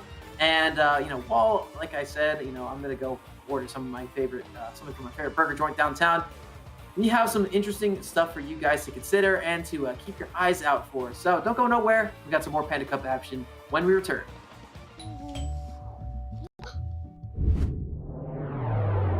Chill. Grubhub delivers convenience items. Grubhub delivers convenience items.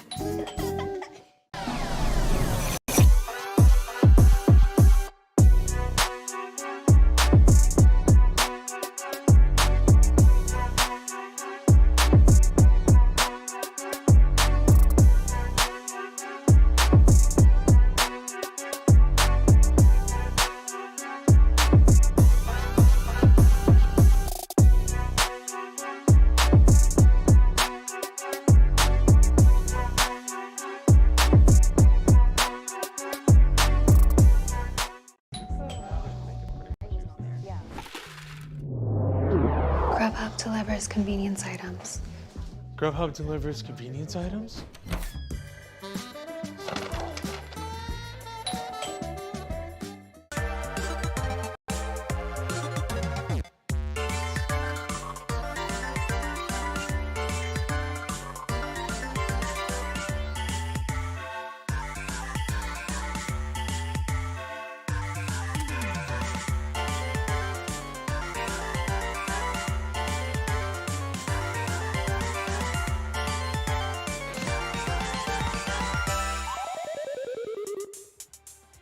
Welcome back, everyone. Thanks for sticking around here. Working our way through top 3 here, South Central USA Online Qualifier number 4. We got a Dedede, we got a Terrence Bogard, and we got a Duck Hunt winning Grand Finals. So should be a great rest of the bracket here with my man Laird. Wisdom waiting up top of the Duck Hunt, like we said. Teapot just winning a fantastic Game 5 set against Magic Trumpet Man, an amazing Little Mac player. Now Teapot's going to have to play a very different matchup going against Dedede. So what do you think here, Laird? What do you think we're going to see? Well, obviously on paper, you always got to give the advantage to whoever Dedede is playing against here in any situation. However, Captain Squiggles has made a number of upsets on their road to the top 8 and carried that momentum all the way to winners finals against some of the most stacked competition we have seen in this tournament series so far. So I wouldn't count them out of anything. And they have such an unorthodox game plan. Now, that could be because they were playing against Wisdom when we saw them. But I feel like Teapot might need to be on his guard, despite the fact that this is a matchup where he can realistically get every combo he wants. Yeah, I'm curious to see what the recovery routes are going to be from Teapot as well. How do you deal with the ledge trapping? How do you deal with the Gordos? What do you use? And I feel like Crackshoot, and honestly, the way Teapot uses power dunk in situations to deal with projectiles is very, very impressive in what we've seen tonight. But either way, game 1 starting up here. Teapot against Squiggles. Squiggles swinging. Already put 45 damage in 5 seconds. Okay. You know, that's pretty cool. And yeah, and another big thing is going to be Teapot's defensive options. Because those B reverse and wave bounce, oh my god. Why? For what reason? I saw a win there, but and anyway, as I was saying, these wave bounce and B reverse inhales are going to be so effective at clearing the shield away from Teapot. I thought that was going to KO, honestly. It's very close. Yeah, but then again, you got to remember, Hazmat, this is the second heaviest character in the game. Ooh, oh, and getting hit by the Gordo to avoid getting KO'd. Look at that. Neutral B on the way down to stall it out and get a hitbox. Teapot's playing amazing, but Captain Squiggles kind of staying ahead of him, Laird. It certainly is after taking that first stock. Captain Squiggles uses the side B so fast. He's kind of starting to look like Ganondorf from Ocarina of Time. Just like, yeah, you can't hit it back fast enough. Did that time, let's see. Trying to mix up the timings here, like the reflectors. None of this stuff is working, but oh my goodness, there you go. Burn Knuckle taking out of stock. Teapot loves using Burn Knuckle to get those KOs. I mean, do you blame him? That move just looks cool. It's crazy. Feels cool. It does look cool. It is such a sick move. Then again, I think Buster Wolf might be the coolest single move in the entire game. At me. Thinking about it. Six jump. No spike. Yeah, sour spot. Unfortunate. Dead even here. So there, Bird Knuckle. I love that. I love that confirm so much. Getting like the spot dodge cancel attack into an air into whatever you want. Goes for it again. Oh, the input version 2. That bonus knockback. Jab jab power dunk. Locust classic. Here we go. Always got to shout my man. Yeah, my guy hanging out in Canada. Miss him.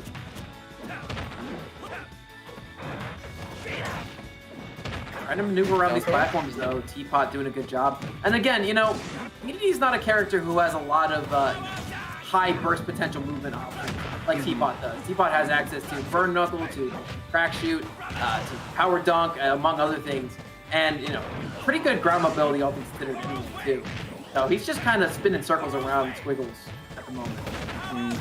Playing around these Gordos so well, too. Look at that, the power dunk, using the hitboxes on there to create a path for himself and able to get the DDD. Again, like the way he uses, oh, nice, and fighting through again, Crack Shoot, too. Terry just has so many hitboxes while he's moving, which is so important in this match. Yep, like we said, there you go again. Nice job making it work out with the power dunk to deal with the projectiles. Against practically every other projectile the entire game has, you do not want to be running into them with hitboxes, but against this one, you kind of have free access to it.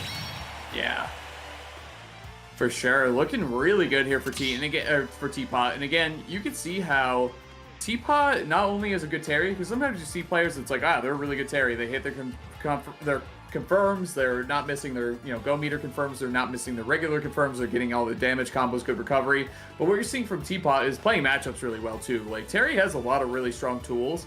Being able to utilize them the way Teapot does is very impressive. So in a lot of different kind of kooky matchups, honestly. DDD, Duck Hunt, Little Mac, like what's going on here, you know? This isn't Aegis, this isn't Joker, these aren't like the top tiers you're used to seeing, Wolf, any of those, so very impressive stuff from Teapot. I'm sure after your excursion to California this summer, it's a bit of a learning curve coming back to you know, what we're used to here at the Panda Cup series. Yeah.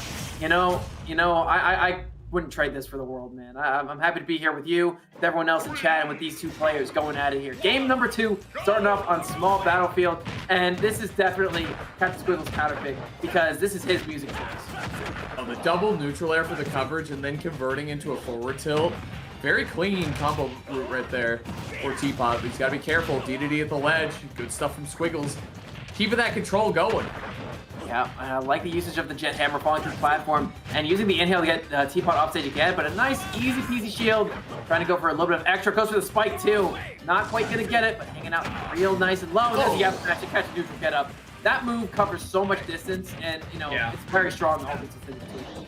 For sure. And again, Terry has so many strong hitting moves. You know they're really feeling themselves when they go for F smashes like that. Right. I mean, you know, you have moves that cover even more distance and are just about as powerful. Why would you go for F smash? Well, when you really feel like you can hit it, that's a good time to do it. Neutral air. Oh, I think he might have been able to down air off that neutral air if you ledge slipped right there. But either way, good pressure in the corner. Accidentally finishing that jab string, but still making it work.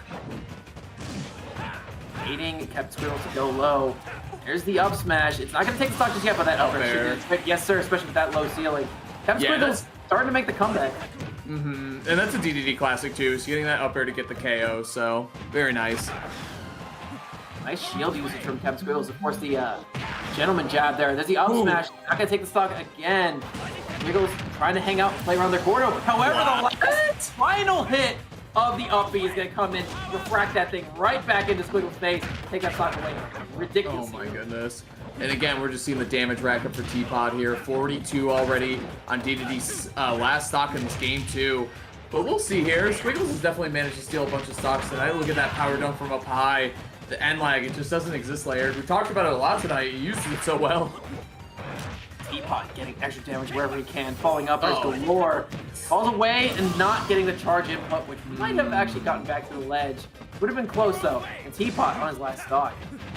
Pressure at the ledge here. The down tilt with the auto turnaround. Decent enough reach on that, and a big character on DDD. It's going to connect, but here we go. Oh, through everything. Again, that's it. Crack shoot, burn knuckle. Oh, that's it. No charge either. Crack shoot, burn knuckle, and power dunk all move forward and have hitboxes on them. So dealing with Gordo is just something that Terry can do. The fact that Captain Squiggles was so aggressive trying to inhale that Gordo was very telling about how much he wanted to win that match. The problem, though, is that when the Gordo was out, Captain Squiggles was trying to inhale either Teapot or the Gordo. Now, the Gordo was coming back his way, so he was stuck in the inhale animation, not able to shoot the thing out in time, which frame trapped him, allowing the light variant of the burn knuckle to hit. And with no jumps, you really can't make it back to stage super easily when that happens. Right. Teapot with an excellent conversion there. Even with DDD, who it's so rare to see that happen to him, right? Like how many jumps he has, his up B goes a good distance up, like all that stuff. But if you can make it work, you can. And like we said too, Teapot, no stranger to putting pressure on characters off stage too. Like he's not afraid to jump out there, throw it a down air or neutral P, to try to push you off stage and put you in a bad position. His lead trapping was nice in that game too as well. So Teapot kind of firing it. He's playing hot right now, honestly, coming through this losers bracket. Yeah. And you know what? I'm excited to see this game 3. This is going to be Squiggles' counter pick yet again. And I haven't even a guess as to what stage he's going to want to go to because, you know, I feel like every stage DD benefits on.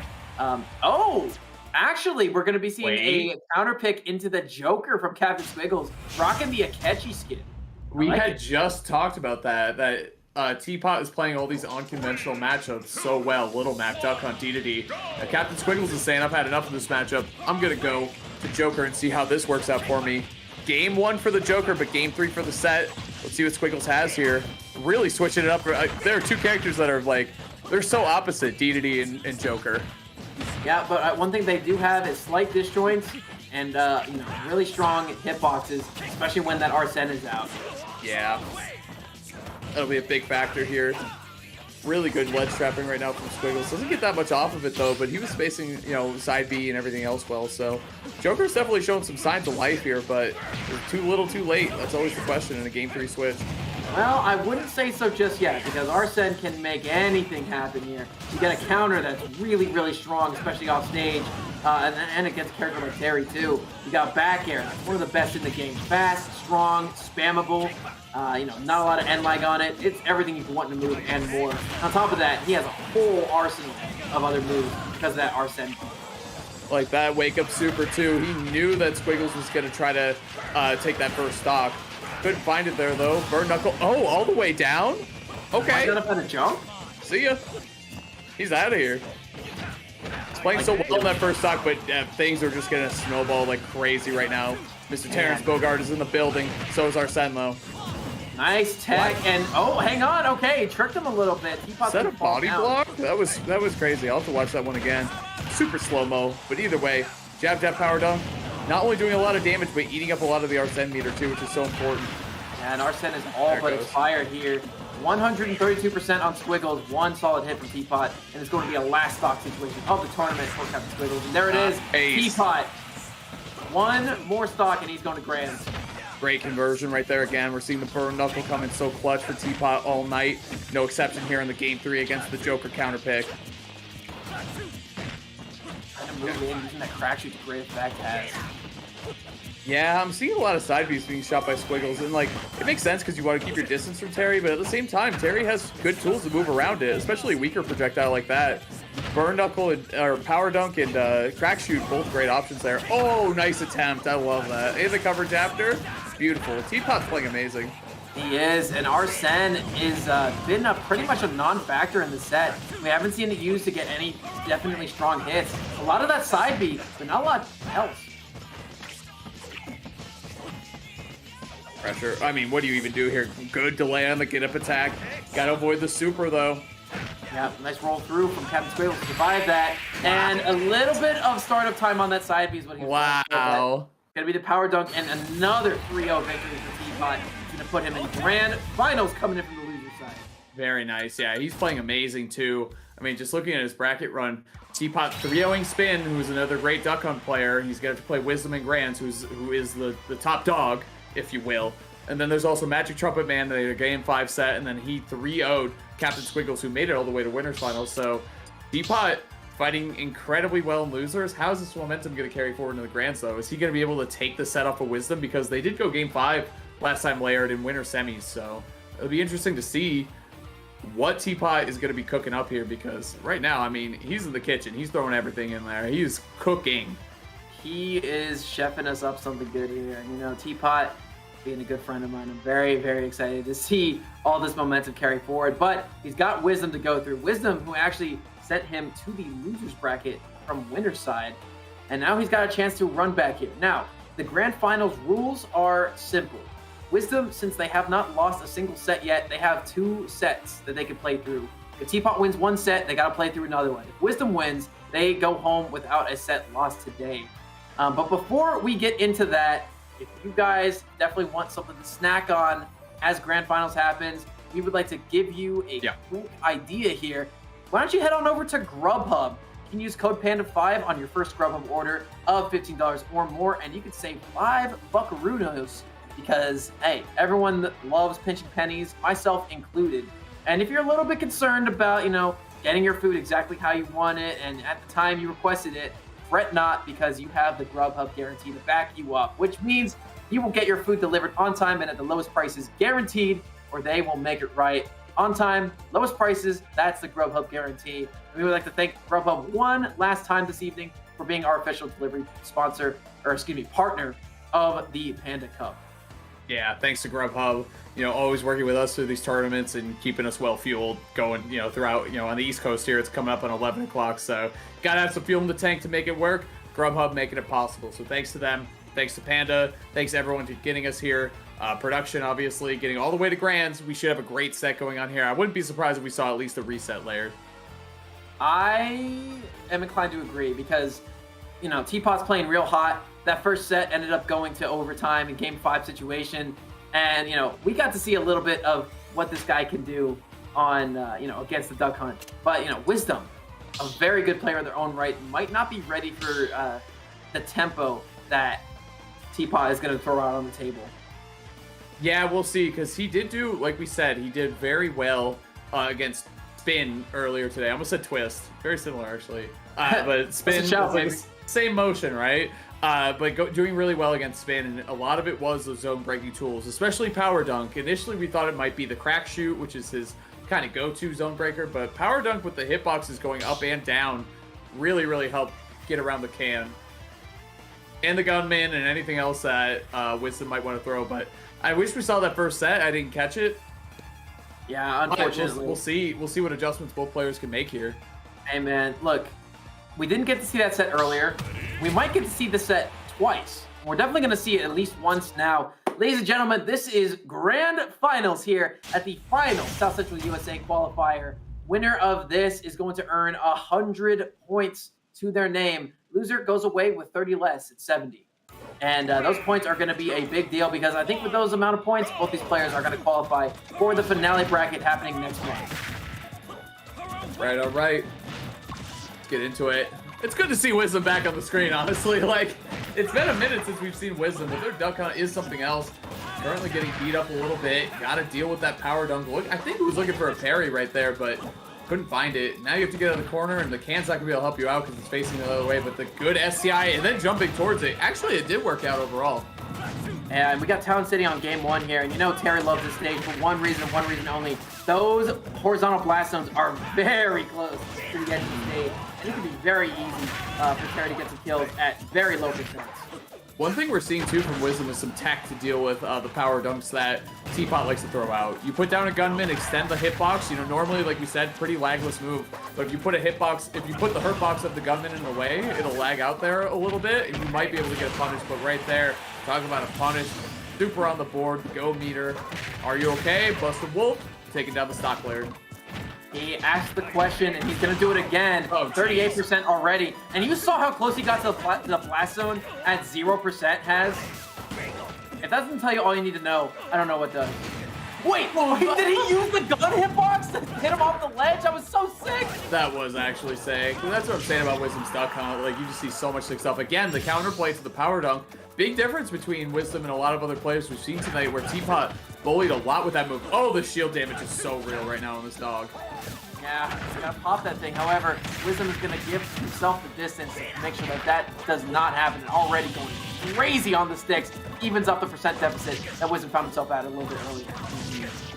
Couple up airs here too. Wow, the setup to the can. Moving around, the can and the duck. Oh, and the fastest gunman. Good RNG right there, honestly. Excellent plays right there. Keep up the pressure, and you will find good results. However, Teapot wanted to do the very same thing. Is going to have to recover quite slowly from this ledge, but a nice crack shooter to clear the way. Let's see hitbox extension on the gunman. However, not going to do anything at tilt. Not going to take the stock just yet. Even with these short blast zones, Can hanging out, doing the dirty work. Very good defense from Teapot to win that. Yeah, and the can not detonating there. It was so close. So you saw it blinking red. There you go, pressure at the ledge again. This is so scary. Just waiting it out and F tilting. Very nice. Okay, Wisdom. Talking back to Terry. I thought Terry was asking all the questions. It's actually Wisdom. Keep getting it up here. Nice usage of hitting the can back into Wisdom. Goes for the nair. Can he make that back? He can't. No jump. Oh, no. And that's going to be a gimp for a stock. Did he taunt or did he? I think he might have taunted. I didn't see it. I think he landed it. Wisdom feeling himself a little bit. I mean, I don't blame him. He was getting beat up pretty bad that first stock, and then, you know, obviously a bit of an SD there off the side, a misinput, something. Either way, the stock dropped by Teapot off the side. Honestly, and especially the way that game 1 went, I don't know how much steam Teapot has left to go. No pun. Yeah, well, hey, we will see where this next game goes. I think counterpick is going to be super important on this set. We know Teapot loves FD. I'm not sure if we're going to see it here because Can with no platforms to avoid it on sounds a little overwhelming, if you want my opinion. Well, is it just a run back? Is that where we are? No. I mean, both players jumped out of the see. ring. Yeah, so unlikely. Yeah, probably not. Yeah. There It you is go, going to be FD, fun on yeah. this stage. Okay, so Teapot loves the stage a little bit more than he doesn't like it in this matchup. We got Lord Keeper Zinnia, one of the best Pokemon tracks in this game playing right here. That was a really smart. Just hold down the rapid jab because you might as well like make them do the punish because it does. I don't want to say it like straight up anti-airs, but it has a good upwards hitbox, so it can. It did, yeah. Most rapid jabs have a single hitbox. I think Duck Hunt actually has multiple that come out at different times, and the high one definitely can catch. That can just got punted. Okay, he's going. All right, the power dunks are out. Okay. And you know what? They are definitely the favorite move from our man Teapot. I don't think anyone will disagree with me. Yeah. There, see how it gets extended by the gunman hurt box? I like that a lot, honestly. If you have the can down and the gunman, kind of just traps Terry when he's trying to land, even though he does have that good option in power dunk. Forward air, Wisdom on the hunt here, going high. See, that's like, what? Oh, went for it anyway. The delayed power geyser, clean. And I think Wisdom tried to throw out the can to combo break there, but it ended up exploding, doing some extra damage on the board too. Okay, the gunman unable to come out. Used it a little too early. Rolling in and getting big damage, getting caught right there. Stage FD again, looking amazing for Teapot. That Buster Wolf did so much damage there too, has. And right now, that up B at the ledge going through, hitting the can so high up in the air. And whenever the can's, you know, I guess it hits stun is the best word for it. I don't think Duck Hunt can interact with it. for a certain Yes, amount of no, time. yeah, you can't neutral beat it, yeah, while it's being blasted away, basically. But either way, clanking, that was a huge clank because if that discus had hit, it could have led to a huge combo. But again, defending the ledge well, trying to get out of the corner, wisdom. That discus is so good, like you can get so many follow-ups from it, but he's stuck in so much end lag when you throw one out. It's crazy. Yeah, you know, any less than like though, and it would be one of the best moves in the game. Nice F smash read to catch the landing there. Teapot still on the board with a stock advantage here. Hey, knock that guy's pants! Pull your pants up! Yeah, come on, man. What are you doing? Trying to play a set right here. It's grand finals. What the heck? Come on, I don't want to be looking at that. I want to be looking at these two going against each other. Come on. Okay, down throw. Up air? Almost. Pressure. Fastest gunman. Ready to go. Buster Wolf. And again, this is going to be one of those matchups where I was just waiting for one of them to get KO'd off stage. But it's actually going to happen on stage. The Power Geyser. Great play of the tempo right there. Teapot knew he was going to try to get out of the corner as soon as possible, jumping very quickly off the ledge. Nice catch. Yeah, that was just insanity. I don't really know what else to say right there. The thing with this matchup is that Teapot is going to get go meter pretty much every stock, right? Which I think is something that we said earlier too, when he was playing against Duck Hunt before. Like, it's just going to be a thing that happens that you have to deal with. So, and he's very good at using it, mostly because he isn't afraid to let them rip, right? Like, out of the corner, neutral get up into super, F tilt into super. He hits his confirms really well, and he's not afraid to use those. Use the go. I mean, why not? You have unlimited of them, so you might as well use it. So in the first set, these two played in winner's side. Final Destination was actually the first stage of the match, and Wisdom ended up winning on it. But one of the other stages that we saw be used very effectively by Teapot was Smashville. So this is his counter pick, or excuse me, this is Wisdom's counter pick. But it's gonna be Pokemon Stadium 2 coming out again, which is where he won Game 1 of this set. The down tilt the scoop and getting the follow-up. Power dunk. This is really bad because the can is too far away from the duck, and the dog can't really help out. There it is, though, but not before the damage was done. 93. This could be big damage. Okay, up air. Nah, air dodging through and getting the punish. And some good SEI there coming in from Wisdom. Let's even the he did get the spike. And yep, we were talking about the usage of Duck Hunt's aerials. Down air was one we neglected to mention because it's kind of just okay, but against a character like Terry who has a very linear recovery, it is a godsend. Yeah, we said it was situationally good, and that was certainly the situation where it can work. Just barely, and that was off of an F smash too, just barely set him off stage. There you go, trying to set up the wall here. Jeez, that's gonna do it. Terry hits so hard. By the early deficit that Wisdom found himself out there, able to take that stock away. However, Teapot not to be outdone, able to put some extra percentage on the board. However, has, as you want to say, 75% already. Yeah, I love that setup too. The delayed, like he had the rapid jab going. He didn't try to combo off of it. He just kept the can there and then got a follow up when Terry was in a worse position. But there you go again, parrying and moving around this power dunk so well, shutting down. We said Teapot's favorite move for sure. There it is again. Down air, messing with the can. It blew the super actually. Yeah, that was nice. That was really smart because it just slightly repositioned the can exactly where Wisdom wanted it. This is a huge situation here, though. You see Power Dunk getting caught, the back of his legs, actually, by the can. Really good stuff from Wisdom. Like we said, playing around that Power Dunk massively. And see, now we see the benefit of counter picks in this matchup. Because Wisdom was able to win Game 1 on this stage, and now that we're back here, it seems like he is super comfortable against Teapot here. Much more comfortable than he looked on Final Destination, I will say. In the can again, you can take this trade just a little bit. You gotta be careful, though, because most likely you're going to end up on your last stock against Terry, and you're feeding him a lot of damage right now, which is good for you, but also he will be getting that go pretty soon. So this is honestly pretty scary for Wisdom. In this situation, though, I definitely don't see any problem with playing the snake game. Nice. Of just trying to get trades. I like the extension there. Not going to go for the upper, but we'll go for the neutral air just to reposition it a little bit. Yeah, try to kick him back to the platform and then chase, right? Like set up a... Oh, the up smash, though, that was really good. Teapot needed that. Oh, boy. Whenever Teapot knows that they can hit up smash, they will hit the up smash. They throw it out every time, and it always hits. Jeez, the can getting involved there, doing a little extra damage. Trying to punish. He might lose the game. He might lose the game because of that. It's so close. Not just yet, though. Wishful thinking for Teapot. They do have Buster Wolf. They do have Power Geyser. Are they going to get it confirmed? Oh, wait! No way! What? Dude, Wisdom SDI'd in on the jab. Got through Teapot, but Teapot was ready with the auto turnaround and also got the super in the correct direction. Who does that? Yeah, he had to. Yeah, either way. What That's a conversion! insane. I think that's the main takeaway here, right? Is what a conversion that we're seeing.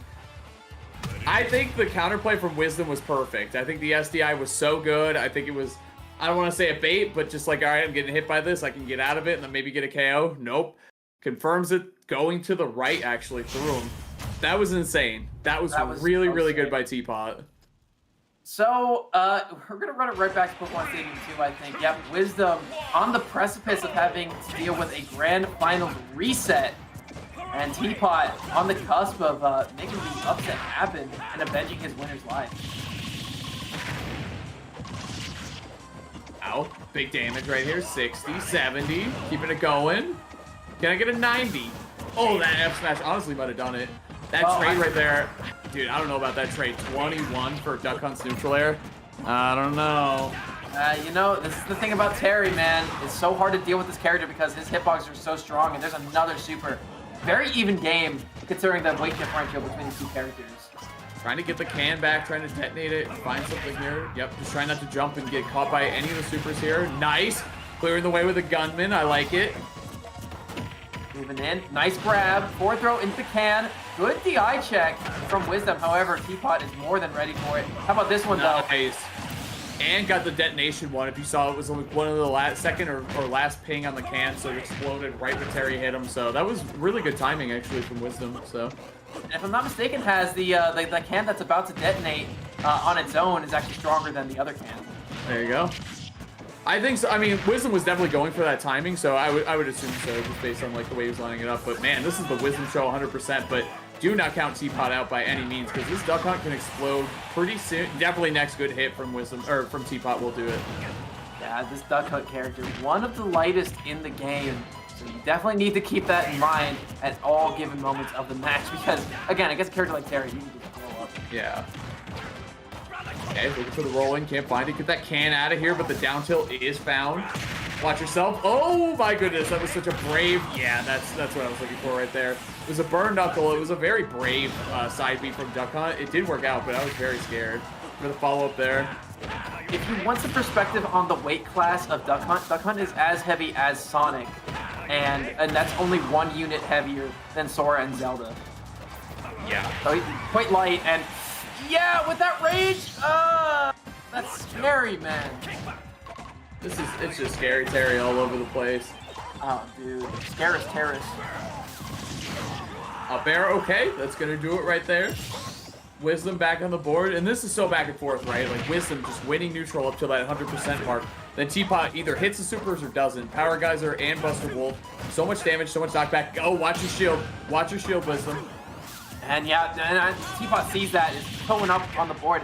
Using the Rapid Jab to great effect. Again, that Rapid Jab has such a high hitbox. Hang on, he's going up high. Can we get a follow-up here? It doesn't look like there's a jump on him, but he has to get back on the grab, air dodge. Rising tackle, yeah, that should do it off the... Oh, so close, actually. Very close. Great DI there from Teapot, or excuse me, from Wisdom. Wisdom holding on here. Can just eating those power waves. It's so weird that it does that, but either way. That can is a Giga Chad. Yeah, it is. Side B again. Wisdom only has one more chance here. One more good hit from Teapot. We got a bracket reset, but hold on. This could be a Duck Hunt string that we were looking for. Up air. Gonna go for more. Oh, not able to get the full extension, and there are supers on deck, Has. Yeah, we got to be careful because those projectiles get eaten by the supers. Okay. Hang on. Going up high. High. What? A hit. Neither one of them are gonna die. DBZ moment. Dude. Grab. The grab, that was so scary though. Teapot's usually ready to swing in those situations. The can getting caught by the legs. Gonna go for F tilt, not gonna hit the pole. Fades back. Can's right there, but it's not gonna send the right direction. Go for it, shield.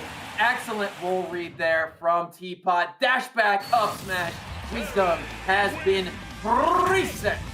I like that a lot too. It's like the pressure situation, especially since it's last hit in grand finals, the first set of grand finals. you know that if you're jamming on their shield with Terry, they're gonna feel scared, especially someone like Duck Hunt. Just holding jab, waiting for them to roll. I'm sure that Teapot has seen that a million times, waiting for the roll and just up smashing. I really like the way Teapot uses up smash, actually. Very clean with that move. Not used enough by Terry's, in my opinion. It's really good.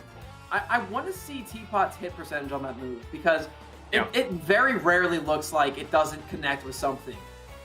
It generally will connect with their opponent, but I haven't seen it like hit a shield or just whiff in general yet. Yeah, it's definitely a move he's not spamming or mashing. He uses it's very calculated, right, to what you're saying, where you want to see how many times he's hitting it, because it'll be a pretty high percentage, it seems like, especially for a KO. Yeah. But that is going to be a bracket reset. And, you know, if I'm not mistaken, probably going to be expecting Final Destination to be the stage of choice from Teapot. But I don't know if Wisdom wants to go back to Pokemon Stadium 2 again, because they lost 2 games in the last set on that stage. And it seemed like in Winterside, Smashville was an even stage pick. If I'm not mistaken, I think Wisdom won as many games as they lost on that stage. Small Battlefield was a good pick for them. And yeah, so I'm interested to see. I think it looks like the smaller stages benefit Duck Hunt a little bit more than Terry. Yeah, and that's just sheer statistics. That's all I'm saying. Yeah, for sure. And I think, too, like, where we really saw a swing of momentum in that first set was that FD counter pick, right? I feel like from there, Wisdom just couldn't get anything started, really. So it'd be interesting. Both players taking their time here. Do you have anything for production? No notes, it doesn't look like. I think We're taking a moment. just waiting. We're just waiting, yeah. All right, let's see. Simply a game of patience. So, how's your day been? Good, man. Can't complain. I'm a busy day. Went to the gym, and now I'm here casting just a little bit of Smash. Great grand finals. I love both these characters, honestly, so I'm pretty happy and satisfied with what I'm seeing. How about you? Me, you know, today's been pretty good. Had some projects to do, knocked them all out. Had a German exam, knocked that one out. So we're running through it, baby. And yeah, like you said, I'm a big fan of these characters. I'm a bigger fan of these players, dude. Like this Teapot, known him for a while. Played against each other online at a bunch of Wi-Fi tournaments back in the day. So have a bit of kinship with him and Wisdom. You know, haven't seen too much of them, but anyone who plays Duck Hunt this well has my undying respect. For sure, yeah. And I mean, we saw how well Teapot played against both Duck Hunts tonight, so it's not surprising to see that he's really pushing Wisdom to the limits. But this matchup, honestly, looks really frustrating for Duck Hunt. It's like I win neutral 1,000 times, I can't get a KO, and then I get Buster Wolf twice, and I just lose, right? Like, it's one of those matchups where Terry feels like such a strong character because he does well in the matchup, right? Or just doesn't really care if he gets beat up too much because he's happy to get go at some point. And unless you're taking those early stocks like we saw with those down airs, it's not going to really matter. But here we go. Locked and ready to go. I think it's going to be PS2. I don't think they left the arena, so. It's showtime, baby. Either way. Let's do it, yeah. So, starting this train up, if we want to see some adjustments from Wisdom, it's going to be closing out these stocks. Now, a little bit easier said than done because obviously Duck Hunt tends to struggle, not in the neutral department, but in the taking stocks department. However, some of these long advantage strings they have at these higher percents, getting Teapot in the can and also keeping them up in the sky, that is the big deal because when you're in the sky, you have no access to your go meter. Sure. It does help a lot, but there we go. Some little conversions like that. Well, I say little conversions because they're only 2 hits, but like for Terry, it does like 40, 35, right? But either way, this is where the game really starts. You fight to this 120. You got Terry at the ledge. What can you do with it, Wisdom? Oh my goodness. I thought that was a stock, honestly. Well, keeping this going forward, he is stuck in the air as Teapot. He's going to try to find his way back to the ground. Burn knuckling that can is a big deal. Gonna have that shielded, and you have to wake up smash. This time coming out from Wisdom. He's gonna like it. That first stock here. Yeah, learning a little from Teapot in that last game, right? Go with that up smash. And that's something we hadn't seen a whole lot in the first set, so I don't know if Wisdom kind of remembered it in between sets or woke up a little bit, but either way, nice job there taking down the first stock. I'll be trying to survive the ledge pressure. And yep, the can's gonna get a little bit of a trade down, so some extra credit never hurts. Jab into the rising tackle, and that is going to be a guaranteed stock. Yeah, and those switching to rising tackle too is respect to Wisdom because he has been SDIing the power dunk so well, you know, and he's just been going right through it and not getting that last important hit for the KOs. So very nice stuff. So far, so good for both these players. Very even game in this situation. Wisdom on the lead. A little bit of the blunt of the offense from Teapot. Once Teapot gets that lead, it is so much harder for Wisdom to take it back. Being a projectile character, you want to keep the lead so that your opponent has to approach you. And, you know, Teapot now has the benefit of Wisdom needing to approach him. Jab, jab, going for it. Again, there goes the power dunk. Rising tackle. Oh, that time it worked. It didn't KO, though. Yep, there's that burn knuckle off stage. One of Teapot's favorite options for stealing stocks off the side. He's been taking a second. Possibly think about the actions he had. Oh, what? What a response Hey! from Wisdom. I was just going to say, look how out of hand this matchup can get for Terry. But Wisdom returning the favor, very clutch play. Maybe could lead to a game 1 victory here later. Anytime those spikes hit from Wisdom, Teapot generally loses their stock for it. So, you know, I would like to see Wisdom go for some more edge guards, but again, it is so scary against Terry because Terry just throws out so many strong hitboxes today. The crack shoot, the power dive, all that stuff. Nice. Spot dodge cancel attack too, coming in clutch for those close quarter fights. Side B, side B. Do we got those? Okay. Enter with a neutral air. This is so scary now, though, for Wisdom. Oh, if that down tilt, if they connected to the super, I'm pretty sure that would have been it. Oh, get that can out of here. And have another one. And another one.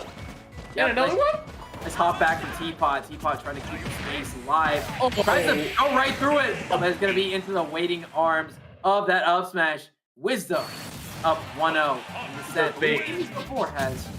Big difference from Wisdom in that game 1. The adjustment being made between sets, the up smashes were so clean. Very, very good punish tool. I feel like Wisdom has been doing well avoiding big hits for the most part, but unable to find good punishes right. Going back to that up smash, getting KOs, especially on a whiff super like that, going to be very big in this rerun of Grand Finals. That up smash isn't horribly fast. It's at frame 12, so, you know, it is a doable option, especially since you can cancel the shield animation with it because it is an up smash. However, you know, against some of the more end laggy moves that Terry has, like whiffed supers, for instance, I think it's a very good punish option, just like you were saying. It is disjointed enough, so Wisdom can throw it out at approaching Terry from the air. And you know what? The more we see that move, the more I'm starting to think, you know what? Wisdom's starting to feel himself in this matchup. Definitely. As he should. That was a great game 1 and a great way to start it off, but we have a long road to go here, especially because we're going to be working here. Town and City is the counter pick here. I wonder if FD was banned this time. I wouldn't be surprised if it was because Teapot seemed very confident on that stage. For sure. So Town and City, this is a stage we saw them go to as well. I believe that was the first game of the previous set. And Wisdom was actually able to get a win on this stage when they went there earlier. They did not play on the stage a single time during the beginner's set. That was such a good up air by Wisdom. Look at this, too. He's just tracing the Terry's movement. You can see, like, okay. Neutral air, nice. Off stage, but again, this is where the match really starts, right, Layer? Oh, that was an F smash, and Wisdom might have just misinput an F tilt there. And he's going to pay the price for it. Wake up super. Terry screaming back into this match. Good damage right here, but the can coming in clutch yet again and again, honestly. That good angle the can comes in at, and there's the up smash. Yeah, clean, clean, clean. Yep, again, that frame 12 up smash, not particularly fast, but whenever you shield the Buster Wolf, gotta expect to be eating one of those. Can creating some space here, going high for the jump. I like the immediate jump off ledge because that has been getting caught by Power Geyser, but obviously Terry didn't have that available. So good option there by Wisdom saying, hey, if you want to cover this, you don't have to super 2, so you have to do something else. So a little knowledge check right there for Wisdom. That's clean. These fade back forward airs and back airs from Wisdom have been particularly good as well has. However, you gotta watch out for bird knuckle, baby. Slow guard, baby. It's coming through. Did you see him dunk the cannon to Wisdom? Like right before that too, to set that up. That was so cool. Okay. Can. Hit again. Oh, the tricky angle. Oh, using the intangibility, the input rising tackle. Very nice. Yeah, having some iframes on that is always helpful. Oh, Power Geyser with use all the way DIing in. Nice. Gotta be careful of the super here now, though. It's gonna take like 2 good interactions for Terry to take a stock, but not with the rage gone and not with the go meter gone as well. Wisdom keeps that lead and extends it further, taking that stock advantage. Now, being on the same stock with the lead against Terry is a whole different story than you know, being with an extra stock against Terry. Oh my goodness, the damage. This is getting out of hand here. This was looking like Teapot. I mean, he looked amazing. That's first. Oh, hold on, though. Hold on. We got plays. Wait. Nice air dodge. Okay. Almost that go. Overextending right there, trying to get a punish on the power dunk, and Wisdom has been doing such a good job against power dunk, but not that last exchange. This is really scary all of a sudden. Grab. Oh, yep. Because see, the thing about Teapot is Teapot does not often go for the up air into up B shenanigans. They always go for the nair into the burn knuckle, which has kept Wisdom off stage for nearly this entire stock. Nice, good job shielding and being able to have access to the can. Like we said, power dunk's so hard to punish. But if you have that can right next to your shield, you're able to. You gotta be careful. Be careful right here, Wisdom. Don't corner yourself against Terry, especially on a stage like this. Rule number 1. Oh, Back did you there? see that? There it was. That's the use of the gunman. Extend the hitbox and the end lag of the power dunk and get a punish. That is... Duck Hunt players are so big brain. That's what I have to say about that. Amazing. And that's why he went to the corner, right? He went to the corner. He rolled back into the corner, which I agree with you. Not the right play on paper, right? Like, get out of there against Terry. But since he dropped the gunman in there, Terry approached from up high, power dunk, had the gunman down. Beautiful counterplay. That was super smart. He did that knowing that Teapot was going to corner himself. And you know what, Wisdom? Showing some signs of wisdom there with that kind of play. Big time. Run back, the same stage, Town and City yet again is going to be Teapot's counter pick. And you know what? I mean, this was their counter pick initially too. Might as well not change it up if you want to stick with it. Hey, starting up strong this time on the side of Teapot. Trying to make a reverse 3-0 happen, but has a lot of work to do here. And on Town and City, which is just a stage that he had just lost on. Right. So, you know, okay. It definitely says something about the confidence that Teapot has that they're going to run back to the stage that they just lost on. I respect it. Yeah, just rolling, getting out of there with the can. Actually betraying him this time. You were the chosen one! Yeah. You're supposed to hold down the control. Happens. Not turn it against me!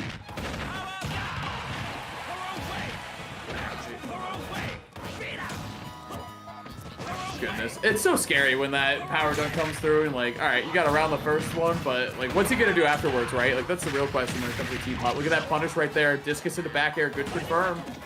The insane part about power dunk is that you can actually angle it. So you can either go really far or just not at all. And Wisdom just has to kind of react on the fly to it.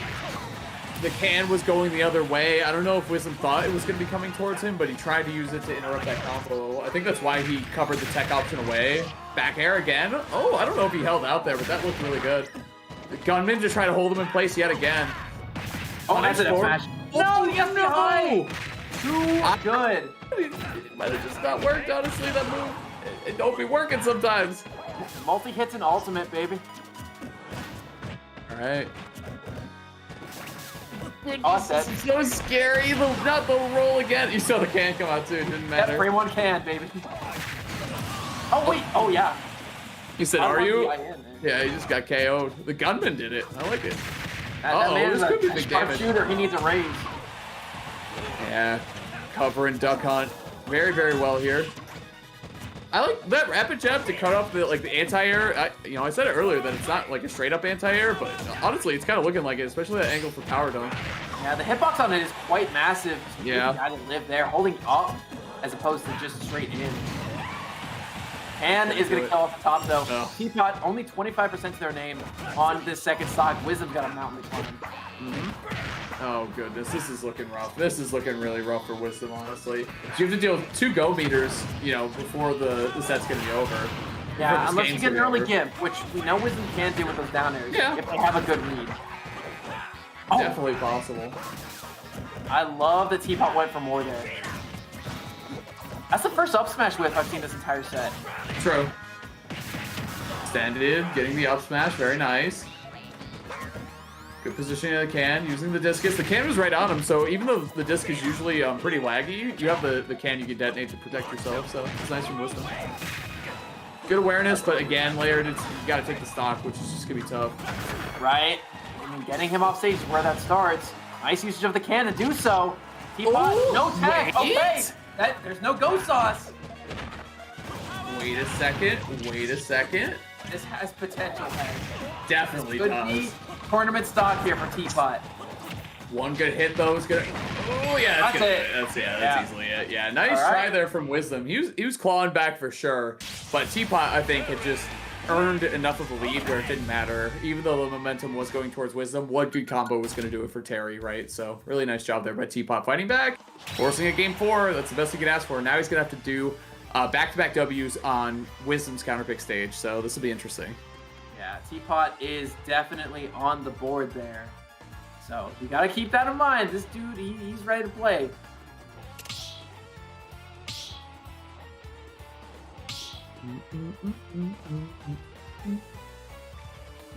Castlevania tunes, obviously I love kicking in here. I think it's gonna be, I don't know what the counterpick stage is gonna be. Because Town, honestly, I like Town for Duck Hunt in this matchup too. Like, I am not surprised we ended up there for both players, but let's see what Wisdom's got here. Yeah. What are we thinking? Battlefield? Small Battlefield, maybe? Wisdom looked really comfortable on Small Battlefield before. Hey, man, you know, I wouldn't be PS2, yeah. surprised. Oh, yeah, PS2. Now, this is where Wisdom won the first 2 games. That's what I was thinking. I'm surprised that we were able to go here. Or, excuse me, just the first one. Yeah. I don't think there's DSR in this rule set. All right. No, there's not. Careful with these rolls. Wisdom getting punished from quite a bit. Get off me tools, couple discs being thrown out. Gunman setting up shop here. Keep up this pressure, man. One of these two, this has been a bit of a slower game so far. Generally, we'd like to see someone at the 80 to 100% window at this point, but these two have been glowing blow for blow this game. Yeah, you're right. Usually it's like one player goes up 100-0 very quickly, right? But they know, like, this game obviously can determine the outcome of the entire tournament. So Teapot picking his spots carefully, and Wisdom really trying to keep this Terry out and set up things like that. The shield and face backwards, by the way, in that situation to have access to the back air is really nice. Wisdom's trying to kill the momentum that Teapot has accrued across the duration of the reset and getting that last win on Town and City. Oh, there's a shield break. This is the insane part of it too, is that trying to wait a second. Well, we got kicked from the match, but it should still be going on. Oh, what a time for that to happen. Well, come back to us. It's at times like this where I like to say, where's Grubhub at? You know what I mean? Make sure you check it out. New diners use code PANDA5 to receive $5 off your first Grubhub order of $15 or more. And with that, you also get the Grubhub guarantee. And what that means is that you'll get your food delivered on time and at the lowest prices, guaranteed, or they'll make it right. On time, lowest prices, or they'll make it right. Did you hear me or did you hear me? That's the Grubhub guarantee. So check that out. Again, it's PANDA5 for your code there. So, I mean, yep, look at this. Now, in this matchup, right, you can see the Pogs moving close. The electricity it's a big momentum part of the matchup, right? Go in, build up some electricity, and back off just a little bit. It's like a Kazuya Ditto in that way, right? Right, yes. Now, what was shocking to me is the fact that I don't think Shaman has access to any electric moves. And I think that's a little bit scary because we're seeing him come out anyway. We might have reintroduced Hidden Power to the meta going into Gen 8, or Gen 9, I think. We're in Gen 9 now, right? The next one will be Gen 9. That's crazy, yeah. man. Can't wait. I can't wait. I think I'm going Violet, actually. I'm going Violet as well. I want the Sword Ghost rather than the like the Mega Man Ghost. I do like too. The Mega Man Ghost. Honestly, I might trade for it, to be honest. That's another one we could have said for best music is Mega Man 2. That is definitely up there. Mm-hmm. That's definitely like a top 5. And crazy how all the ones we've mentioned so far are non-Nintendo franchises. Bayonetta 2, very good music. Yeah. Hold on, I got my game. That's the thing about like Nintendo. You know, this is a Nintendo IP. This is a Nintendo game, but they definitely made sure the All-Stars got the treatment for this game. I will say a lot of the Mario tracks are incredible too. Like they're so good. Fair. I feel like, and DK has amazing music. Hold up a second. Hold up. Hang on. Let's reconsider this. The Bowser Win theme does go hard. True. You know what else I like? I like the Is Wisdom streaming or are either of these players streaming? T-Top might be. I'm gonna check. Yeah, hang on. Let's do some outside research for this. see if I can give you guys the radio play-by-play real quick. Give me a sec. Give me a sec, chat. We'll be right back. Yup. I'll hold it down. Listen. Yeah. Twitch.tv/t_pot SSB. Yeah, I'm opening both of those up. They gotta be streaming this, right? Wisdom is offline. Oh, is that B? Yeah. I think B's in chat for you, Hez. This is epic. True. Oh, T is, yeah, Teapot was streaming. There you go. Yeah, Teapot. W. Okay, I'm glad it didn't end that way because we gotta see. Now we're into game 5. Now the stakes are like, okay, the tournament ends here, but we actually have a match to watch, which is great. Much better, yeah, for Yes. sure. I enjoy watching Smash Brothers. Same, honestly. I wouldn't be here if I didn't. I'll say it. I enjoy it. Yeah, game's pretty good. I've been told, and you know, I'm I starting love to this agree. game. I love this game. I still do. Yeah, so the shield break kicking us out of the lobby or something, but either way, we're back in there for the game 5, which is the all-important one. You can actually catch the VOD on Teapot's stream, which is really good. So we didn't lose that footage anywhere, but let's get into it. Game 5, starting up now. Wisdom against Teapot. Can get any better than this? Terry against Duck Hunt. See how well Wisdom can keep out and stop the pressure of Teapot, and vice versa. Let's see how Teapot can run away with the momentum here. Yeah, so this will be a reverse 3-0 if Teapot's able to come out on top. And this momentum, clearly, he's riding high with it right now. Yeah. And again, this is in winner side of the bracket. We had them play winner semis, and that was actually a game 5 set. Now coming around to grand finals, Teapot took that down 3-1, so it's 4 games. And now we're getting another game 5 set. So these two competitors have played 14 games against each other tonight. Quick math. Wow. That's, you know what? Your math skills impress me, but so does the fact that these two have the endurance to keep doing this, man. Jeez, I know. And honestly, when I look at this, it's like, which one would you rather be? Would you rather be the zoner, who your job is to keep him out and neutral's a little easier? Or would you rather be the Terry, where it's like, even at a certain point, the momentum, you just swing your in your favor? Honestly, I think it's on Wisdom to keep their head on straight. With Terry, it's like, dude, if I get in once, or if I get the super, you're just going to lose right here, right now, even though you've been dominating neutral pretty well. Yeah, and with Terry being so heavy, he can really afford to just run in there every now and then and take some hits. You know, okay, maybe I failed once, but I can come back again. However, you fail one too many times, you get up aired, and that's going to be a stock. Wisdom cuts off that go meter. No supers for a while for Teapot, and that's a lead for Wisdom as well. Nice forward throw. That's interesting. Going for the damage. And not the offstage play, but we'll see here. Wisdom. Don't fall for it. Oh, jumps and catches it with a rising tag. I love that option because you could do that. If they held shield too, it could have shield poked. So it's kind of multi-coverage tool right there. Dash attack. Not going to take the stock away just yet. That move is incredibly strong. That was a great guy from Wisdom.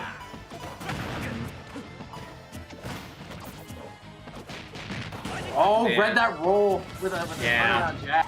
Oh, man. It's just so tough up close like that when Duck Hunt's shield is getting jammed. It's so tough to deal with. Like, you're seeing a lot of rolls get caught by Wisdom, and again, trying to punish on the extension from the gunman hurt box.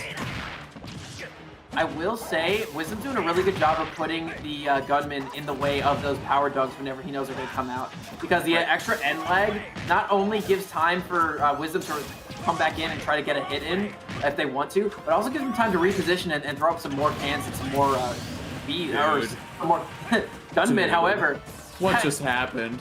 What did I just see? E2 Brute. Up air. Okay. Can covering right. Duck Hunt covering left. Gonna go for a ledge trap here. But Terry getting out of the corner. And you have to respect him too, because this is where the momentum starts. A footstool? Okay. Just a high crack shoot to get onto that platform. Maneuvering around right now. There's the F tilt. This is where. Oh, my goodness. Is that gonna be. This is where the question. Crack shoot again. Going high. Oh my, what a sequence from Teapot. I'm telling you, Wisdom's gonna have to dig deep here in order to take the stock. Does he got those? Yes, Okay. Of course he does. Yes, of course he does. Fresh stocks for both these competitors. Wow. Tournament stocks for both of them. Winner here wins the entire tournament. Wow, down tilt, F tilt, crack shoot, 30%. Clean. And all right, keeping the pressure up in the corner. However, Wisdom with a higher recovery is going to get through it. And Teapot now in the corner. Don't roll. Okay, roll away. That's fine. Just not towards him. Oh, no, not again. Man. Plus on shield. This is looking so good for Teapot, honestly. Getting out of the ledge here with no can, just going towards it to try to create some space. Man. Your name is Wisdom. You want to get back to that neutral as quick as possible. You want to get back to center. Oh, There's no. the power dunk. Not going to kill. Still alive, but Wisdom has a mountain to climb for sure. A lot of damage needs to be dealt, and then when that happens, a couple new KO options unlock for Terry and the Go Meter. But now let's see here. Jab, jab, rising tackle that. Certainly will do it. Yeah, 100%. Teapot digging deep there to go and win that set. 2 sets back-to-back in grand finals. Really, really clean stuff right there. From Teapot. Very, very nice. Had really good composure and control in that matchup too, where I think you lose that matchup once you start getting flustered and upset at fighting neutral over and over. But I think Teapot learned pretty quick. Hey, I could take stocks very quickly with Go and with my up smash and with all these other tools with Rage. So very nice job there by all our players tonight, but especially Teapot and especially Wisdom. 2 Duck Hunts in our top 8, Spin and Wisdom. You also had Captain Squiggles, a great D2D. Also played Joker for a game, getting 3rd. An amazing Little Mac and Magic Trumpet Man. Saboteur, nice Bowser work there. And then we also had a Bayonetta and Inkling 7th, respectively, Memph and Dark. So very clean stuff there from all our players tonight. Again, another very diverse top 8 that we're seeing in these online qualifiers for the Panda Cup. So very nice stuff, man. That was a fun top 8. I gotta say, I enjoyed that very much. Hey man, you know, and you made it more enjoyable for me. I appreciate your time being here tonight, dude. It's been a pleasure commentating with you every time, and I hope we get to do it a lot more. But sorry, go ahead. I was gonna say, yeah, it was good stuff, man. It's a lot of fun. Shout outs to production, of course, Aeon and Chaz and Yos and everyone else taking care of the behind the scenes work, which is super important. Thanks to Panda for having us. Thanks for the players for being here, and thanks chat for joining us. And that was a lot of fun. And thanks to Grubhub, of course, as always. And don't forget to use your code next time you order Panda5. Make sure you check that out. I think we're gonna get out of here though, Laird. So good stuff, everyone, and have a good night. We'll be seeing you. Take care, y'all. Stay safe.